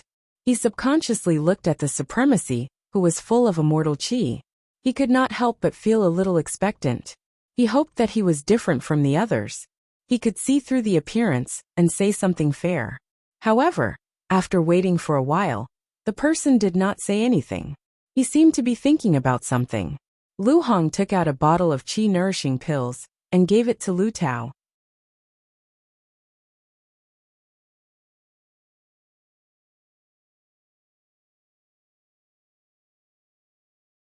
Chapter 313. Give it to your junior brother. Let him receive his punishment after he recovers. With that said, he looked at Jing Qi and added, You too, go receive your punishment later. Thank you, father. Lu Tao was delighted. Perhaps he was thinking about his junior brother. He ran out quickly, not even looking at Jing Qi who was beside him. Instead, Jing Qi's hands tightened, the resentment in his heart grew. They were all punished, only Lu Tao was fine. He was indeed biased. Supremacy. After dealing with this little episode, Lu Hong looked at Lone Moon, still unable to resist persuading him to accept a disciple. Look at this child. After the complaint just now, Jing Qi was both nervous and expectant. A soul formation supremacy should be different. In the next moment, he heard the other say a few words. I don't accept disciples. With that, Jing Qi's heart turned cold. The expectant expression on his face instantly darkened. A wave of anger immediately surged up. What soul formation supremacy, this group of people were indeed the same. To think that he still had a bit of expectation. Lu Hong was stunned. Supremacy? Why don't you reconsider? After all, a heaven spirit root is rare. Moreover, it was a fire spirit root. No need. I have no intention of accepting disciples today anyway. And sword cultivators do not value spirit roots. No matter how talented a spirit root is, in my eyes, it is the same as the 5 spirit roots. Lone Moon continued. Sword cultivators value temperament more. Any kind of spirit root is fine for a good temperament. Moreover, having I Ching as a disciple on my mountain is enough. The others are just trouble. He still had to take care of food, and besides, who could compare to I Ching's special physique? Seeing this, Lu Hong did not continue persuading. Sigh, alright, if that's the case then. Don't look down on me. Before he finished speaking, Jing Qi, who was below, looked like he could not help but look angry and humiliated. He raised his head and glared at Lone Moon. If you don't like me, just say it. What temperament? You don't have to mock me openly and implicitly. Aren't you just biased towards that little fatty? That's why you don't accept me? As soon as he said this, not only Lone Moon, but everyone present was shocked by this young man who suddenly looked angry. What was this? Don't think that I can't tell. But he still looked as if he had seen through the truth. He pointed at the crowd and said, You people from Honesty Sect are all birds of a feather. You can't tell right from wrong, and only know how to protect your own people. Our Green Robes sect has been exterminated, but at least we still have a backbone, and we can't be humiliated by others. Don't look down on us. Impudent, Lu Hong finally reacted. Was he feeling resentful because of a single rejection? If it was already like this now, then what would happen after he cultivated it? Instantly, his good impression of Jing Qi fell to the bottom. Initially, he was thinking that if the supremacy did not want it, it would not be a bad idea for him and his junior brother to take in such a good spiritual route. However, from the looks of it now, the Venerable One was right. The spiritual route was secondary. The most important thing was one's temperament. What? Are you angry because I've hit the mark? Old fool. Jing Qi still looked like he was not afraid of power. He even looked at Shin Ying and Lone Moon provocatively and snorted. So what if he was a venerable? This young master doesn't care. Even without you, I will stand at a higher position than you one day. It was getting more and more ridiculous. Lu Hong was so angry that his beard blew up. That was really embarrassing. He was the one who thought the most of this kid. Now that he made such a scene, it was like slapping him in the face in front of everyone. So young, and yet you have such a big mouth. But he was still a kid after all, and he could not punish him too harshly. He directly called 2 disciples in, lock him in the forbidden room at the back of the mountain, and let him reflect on his mistakes. Yes, the 2 disciples immediately went forward to pull him, but Jingqi directly pushed them away, and even took out his spirit sword. Do you still want to kill him to silence him? The corner of Lu Hong's mouth twitched. Such a young kid, where did these dark thoughts come from? He sighed, and did not want to talk more with him. He directly conjured a seal to fix him on the spot, and then waved his hand to let the disciples take him away. Not to mention taking him in as a disciple, he had to consider whether to take him into the sect now. After all, it looked like his brain was not working well. Jingqi was only at Qi refinement, and naturally could not resist a nascent soul cultivator. Seeing that he was about to be dragged away, he had no choice but to glare fiercely at the people present, and shouted out a classic line word by word. The river flows east for 30 years, and then west for 30 years. Do not bully the young because he is poor. Lone Moon. Everyone. Instantly, everyone in the hall looked at the person who walked out with a look of concern and concern for the mentally retarded. The corner of Lone Moon's mouth twitched. Was he crazy? And what the hell was this familiar line? An invader with so many lines. Did he really think he was the protagonist of a transmigration? And he did not say anything just now, right? He just did not want to take in a disciple. What the hell was with his expression, as if the whole world had let him down? Did this person transmigrate from the plane of the mentally retarded? Lu Hong also looked so ashamed that he wanted to die. He glanced at Lone Moon weakly, and hurriedly changed the topic. The matter of choosing a disciple, let's talk about it later. Let's investigate the matter of Green Robe's sect first. He coughed, and then looked at the remaining disciples in green robes in the hall. Do any of you know why those demons attacked the Green Robe sect? The children looked at each other for a while, and a hint of fear and hesitation flashed across their eyes. Lu Hong hurriedly smiled and comforted them. Don't be afraid. Since you have come to Honesty Sect, you are disciples of our sect from now on. No matter what happens, the sect will protect you. Just tell me what you heard and saw before you came here. Only then did the children's expressions soften a little. They looked at the person in front of them, and began to speak one after another. We saw a lot of man-eating demons. They ate a lot of senior brothers. Good, there are senior sisters. You said that senior sisters' meat is more delicious. They lost a lot of blood, so the sect master asked us to hide, or we would be eaten too. The sect master also said not to let us make a sound. If we can't find green feather, orchid, green feather spiritual orchid, those demons are looking for you Tianlan? Lu Hong exclaimed, and his eyes widened suddenly, seeing the children nodding one after another. He hurriedly turned to Lone Moon and said, Supremacy, it seems that these demons are going for the green feather spiritual orchid. He said seriously, the green feather spiritual orchid is not only a holy medicine for healing, but also has the effect of cleansing the spirit and meridians. I heard that it can also be used to refine nascent formation pills, and eating it can increase the chances of forming a nascent soul by 30%. It's just that this green feather spiritual orchid only appears once every 10,000 years, and has always been rare. Lu Hong sighed. Green Robe's sect actually has such a treasure. Lone Moon frowned. The demon monarch was already at the 10th level, and nascent formation pills had no effect on him at all. Why did he snatch this thing? And he didn't hesitate to exterminate the whole sect, unless this thing originally belonged to him.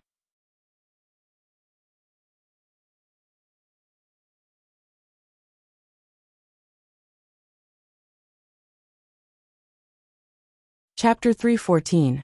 For some reason, he felt that this matter might have something to do with that retarded, oh no, the invader. But he didn't expect the 3 Azure realms to be so poor now.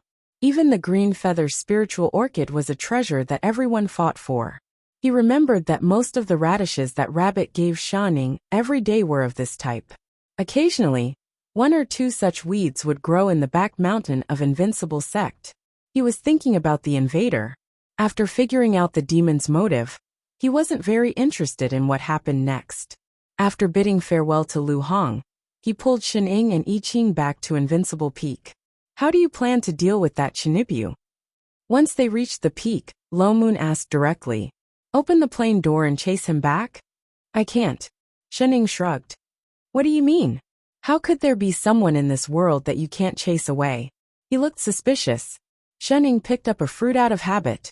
Just as she was about to eat it, I Ching suddenly snatched it from her and handed her a pastry. She paused and stuffed it directly into her mouth. He's mixed. Lo Moon paused. He suddenly thought of the fat shadow that wrapped around him. You mean the providence on him? That was the providence that belonged to this world.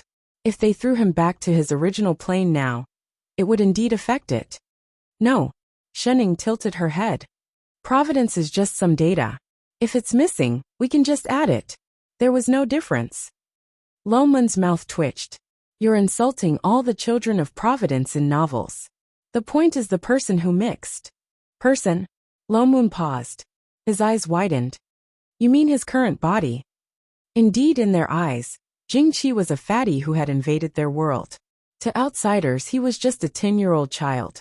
It was obvious that the fatty was the true body of the invader, which meant that the other party was a soul transmigrator. You're not going to say that the unlucky ghost that he possessed is still in his body, are you? Yes. Shining nodded. Holy shit. Lo Moon cursed. Indeed, he couldn't just kick him back like that, because he would kick two people at once. By then, it would be their people invading another plane. That's not right. He suddenly thought of something. Logically speaking, a body can only contain one soul. If his soul was possessed, the original soul should have been squeezed out. The system is incompatible. I'm trapped, Shining said. You mean to say that the original soul was trapped in the invader's body like the karma? Lo Moon suddenly thought of the karma that was trapped in the body of the Chinibyu. How could this be? Could it be that the invader's soul was stronger than the others? Shining lowered her head and thought for a moment before replying. Maybe he's wider. Wide. The corner of Lo Moon's mouth twitched. He thought about the layers of fat on the illusory figure. You're saying that because he was too fat, the soul and the karma in his original body were trapped and could not come out? Yeah. Right, your sister. Since when was being fat a superpower? Hey, don't casually add a sense of existence to being fat. Then what do we do now? Are we going to let him stay here forever? With his belly full of karma, he might really become the male lead in the future. What about the original soul? We can't just let him stay here, can we? This was the first plane mission. Did they have to start with a high difficulty? Let's wait for him to exhaust. Exhaust? You mean we should exhaust his karma first? Lo Moon hesitated. He thought about it carefully. Indeed, the reason why the invader could trap the soul was more or less because of the karma. He had too much karma on him. Naturally, he would suppress others. Of course, the native soul could not resist him. The two of them were originally fused together. They could not casually separate them. After all, he was from another plane. The soul system was different. There might be some problems when they separated. But if the karma disappeared, the native soul would naturally instinctively resist. There would be problems when the two of them fused together. Then it would be much easier to attack. But he thought of another problem. Karma is not something that can be easily exhausted. He had amazing karma in the first place. Others could not exhaust his karma at all, unless he met someone with the same karma, or an opponent that he acknowledged himself and made him want to fight. Then it would be effective. We can't possibly create another cheat just for him. There is. Shining suddenly turned to look at the kitchen. Chef. Lo Moon hesitated.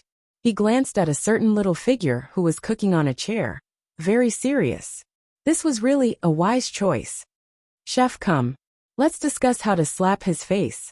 In order to exhaust a person's karma, one had to strike him when he was at his most complacent, so that he could not be satisfied. That way, he would want more and keep exhausting his own karma. The person who struck him down had to be the one who could make him want to compete with himself. And Chef was undoubtedly the best candidate. First of all, he came from the same village as the invader. They seemed to have the same starting point. Second, Chef was originally a dragon. He was destined to become a god. Even if the other party's karma was heaven-defying, he still needed to cultivate by himself. But Chef only lacked spirit chi. He could grow even with his eyes closed. In terms of speed, no one could be faster than him.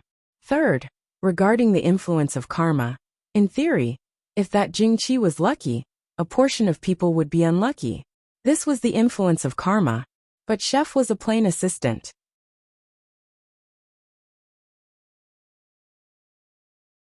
Although he could not completely bear the assistant seal because of his body, that seal was in his body.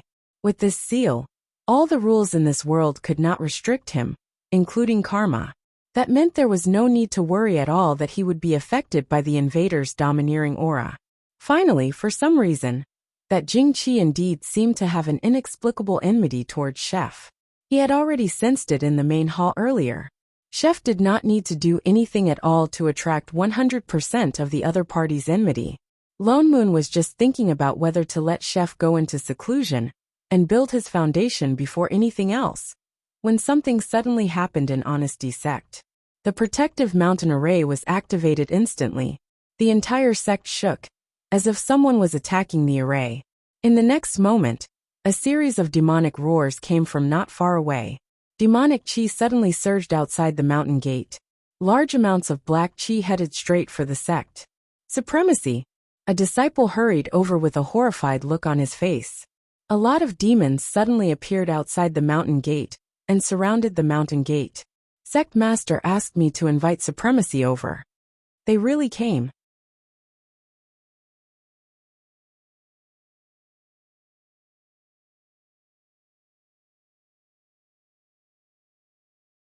Chapter 315.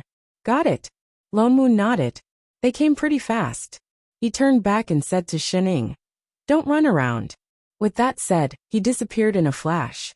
At this time, the mountain gate was already surrounded by a dense crowd of demons. There were demons of all races, and most of them were 7th level or 8th level demons. There were even a few 9th level ones. If not for the protective mountain array being opened, they might have already rushed up the mountain. Lu Hong tried hard to maintain the protective mountain array, while leading the disciples to watch the demons who were ready to make trouble. Though he knew that demons were cruel and vengeful by nature, he didn't expect them to not even let off a few children, and even chase them all the way here. Old man, if you know what's good for you, hurry up and open the array, and we can still let off a few of your disciples. Otherwise, a wolf demon walked out and bared his bloody teeth at the crowd. When we rush in, we'll eat you up until not even your bones are left. How dare you, demon? Lu Hong snorted. You shouldn't eat humans in the first place. You even destroyed Green Robe's sect, and now you dare to come to my Honesty Sect. Aren't you afraid of karma entangling you and destroying 1,000 years of cultivation? Pooey. That wolf demon looked disdainful. Don't give me that. Only you humans believe in karma. We are demons in the first place. If we don't eat humans, are we supposed to eat porridge and rice? As soon as he finished speaking, all the demons laughed loudly, looking at the crowd as if they were looking at dishes. Besides, you stole our king's spirit herb first. We're just here to seek justice. The wolf demon continued. Eating a few people is already letting you off easy. If you don't hand over the green feather spiritual orchid you stole, we'll eat all the mortals around here too. Green feather spiritual orchid? Lu Hong was stunned. We've never seen any green feather spiritual orchid. Don't slander us. You humans are the best at lying. You dare to do it, but don't dare to admit it.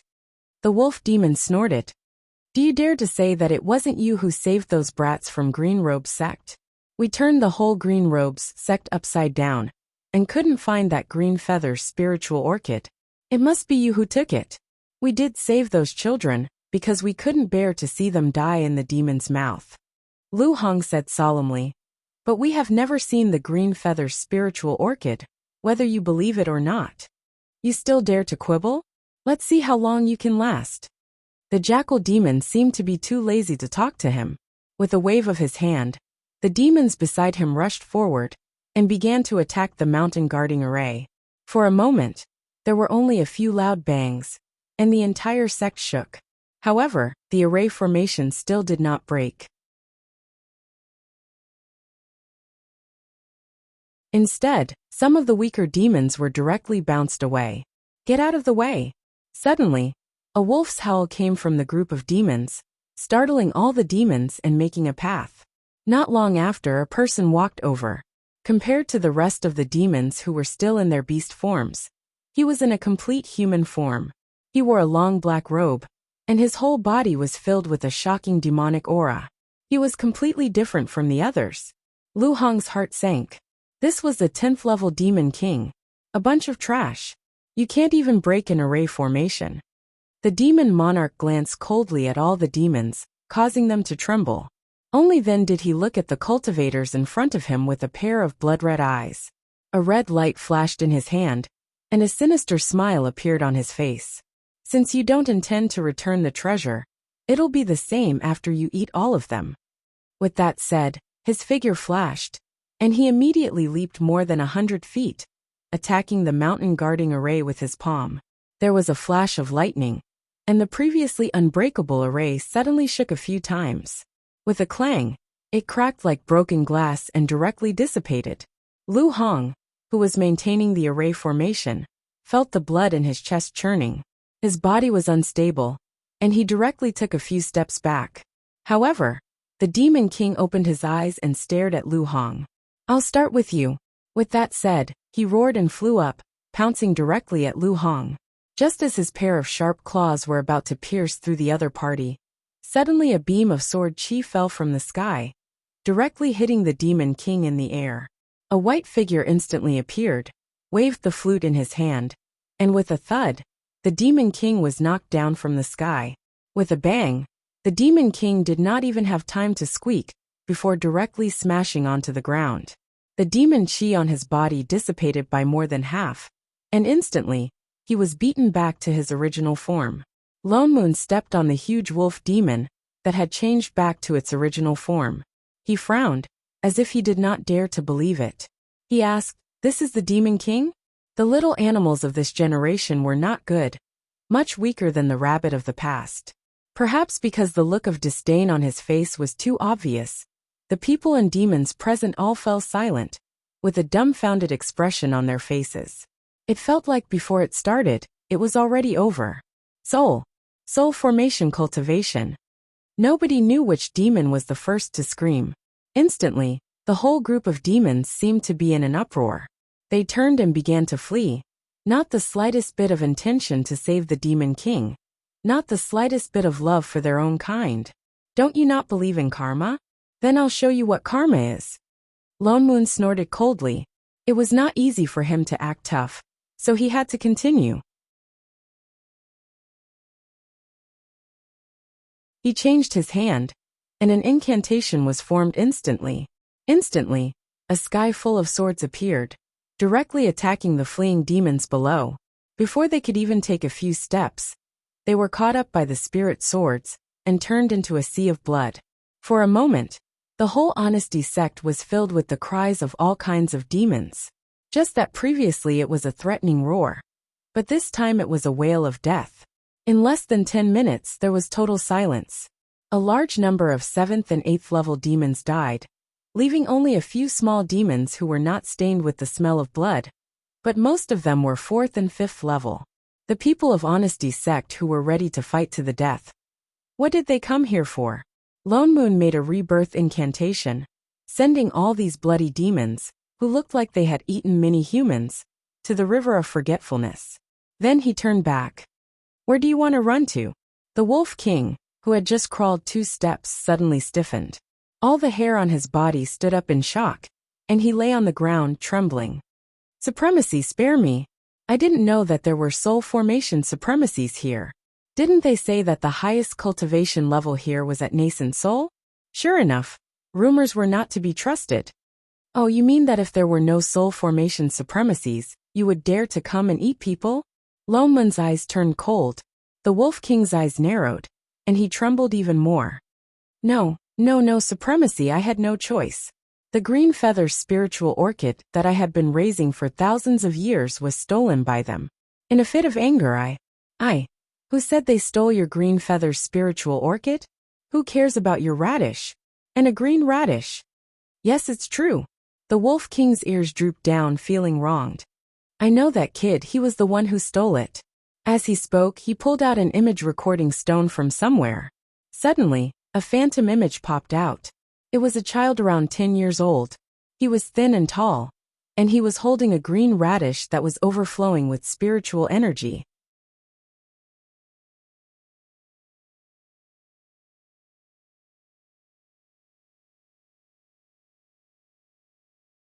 Chapter 316.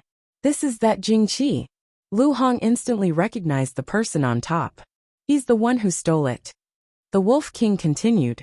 We couldn't find him in Green Robe's sect, and only found out later that this kid was saved by Honesty sect. That's why, if he had known that there was a soul formation cultivator here, and a sword cultivator at that, he wouldn't have come. Lone Moon frowned. Actually, he had more or less guessed that this might be related to that intruder, but he didn't expect it to really be him. No wonder so many demons appeared in that village first, then Green Robe's sect, and now Honesty sect. So they were only after Jingqi. But Jingqi clearly knew that these demons were attracted by him. But why didn't he mention this? And he didn't feel guilty at all, and was unbelievably self-righteous. This couldn't be explained with other kids, not to mention that he wasn't one at all. Lu Hong's face darkened, and he turned to instruct. Go to the back mountain and bring Jingqi from Green Robe's sect here. Yes. The disciple immediately turned and flew away. The Wolf King's eyes lit up, and a glimmer of hope flashed across his eyes. Lone Moon didn't intend to let him go just like that. Even if you have a reason, you destroyed Green Robe's sect and ate so many people. Just these 2 points alone, I can't let you go. The Wolf King became listless again, and trembled even more violently. A spell was about to form. Supremacy, wait. Lu Hong seemed to have thought of something, and said, This Wolf King is very sinful, and Honesty sect just happens to lack a mountain guard beast. Why don't we let it stay in the sect forever, as atonement? The Wolf King nodded immediately. I'm willing. Supremacy, please spare my life. I love guarding the gate, very much, woof woof. Lone Moon. Lu Hong. Woof your ass, do you think you're a dog? Since sect master says so, then so be it. Lone Moon made a spell, and pointed at the Wolf King's forehead, directly pulling out a trace of his divine perception and heart blood. He turned to Lu Hong and said, Give me your hand. Lu Hong subconsciously reached out, and Lone Moon directly turned his hand, and a blood-colored wolf head symbol appeared on Lu Hong's wrist. This is a blood contract. And Lone Moon nodded. If he disobeyed or dared to eat humans in the future, Lone Moon could just activate this seal to kill him. Demons were different from demonic beasts. They could not be contracted, so this method was the safest. The Wolf King lowered his head even more and repeatedly promised, this little demon wouldn't dare. After it finished speaking, it immediately climbed up to the stone platform at the entrance of the mountain, and sat down with its hind paws on the ground. A huge tail wagged behind it, as if it was convulsing. It had completely forgotten that it was originally a demon king.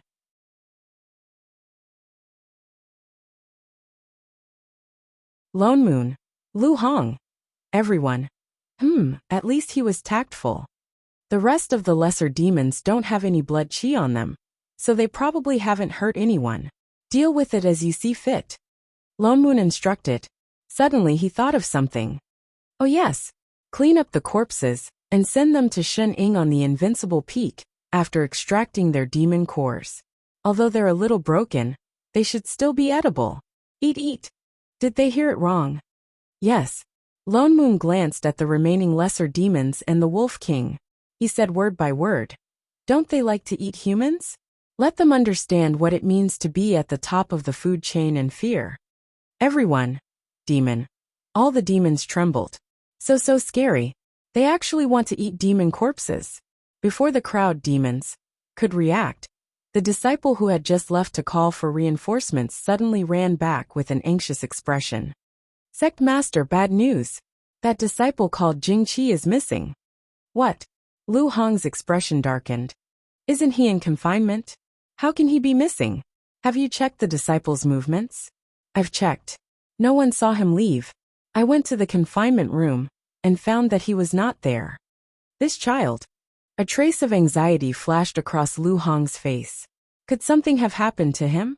Suddenly he thought of something. Everyone immediately turned to look at a certain dog king.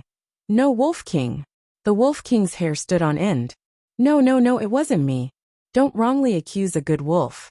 We didn't even enter the mountain gate. How can we capture him? Besides, we didn't even find the green feather's spiritual orchid. Supremacy. What do you think? Lu Hong looked at Lone Moon awkwardly. Lone Moon frowned. This matter could have been caused by that Chinibyu. After all, those with Chinibyu always had inexplicable paranoia. Let's go back to the sect first. Lu Hong nodded. Only then did everyone suppress the lesser demons and fly back to the main peak. Lu Hong walked at the front and was about to enter the hall. Suddenly, a soul formation suppressive force came from inside. He did not notice it and took a step back. That suppressive force became even heavier. It even swept towards everyone unscrupulously, obviously with a murderous intent. Loman's expression turned cold. Did they think he was dead? Instantly, the suppressive force belonging to a sword cultivator counterattacked. It rushed mercilessly into the hall. It attacked the cultivator sitting on the high seat. Instantly, there was a series of messy movements of tables and chairs, as if they were not sitting properly.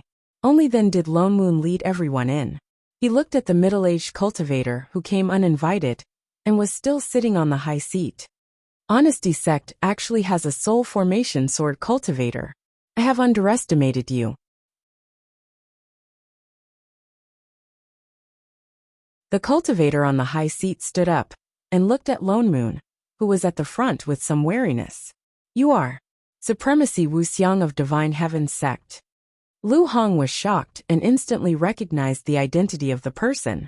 Divine Heaven's Sect was the #1 immortal sect in the Upper Azure world. There were tens of thousands of disciples in the sect. It was completely different from Honesty Sect. There were more than 10 soul formation supremacies in the sect, and this Supremacy Wuxiang was one of the strongest among them. It was rumored that he was already half a step into immortality. It seems that this old man's face is somewhat pleasing to the eye. The other party smiled, but his eyes were still somewhat arrogant. Lu Hong frowned. I wonder why Supremacy has come to Honesty Sect, and he attacked indiscriminately. If not for Supremacy Loman's presence, even he would have been injured. I'm not here for anything else. I'm here for my new disciple. Wuxiang glanced at him. Perhaps because of Loman's presence, he said in a low voice. This old man has taken in a new disciple. His name is Jingqi. A few days ago, he had been here for some time. I had already taken him away just now, but I remembered that I did not inform you, so I specially came back. Jingqi. Lu Hong's expression darkened. No wonder he suddenly disappeared. It turned out that he was taken away by him. He did not expect that a child like him would know Supremacy Wuxiang. That's right.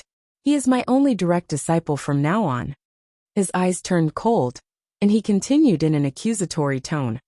I have cultivated for so many years and only have this one disciple. It is inevitable that I will be a little protective. Apart from informing your sect, I have another thing to ask you this time. You're tuning in to the Journey of the Soul YouTube channel. Don't forget to subscribe and join us on this journey to catch the most captivating stories.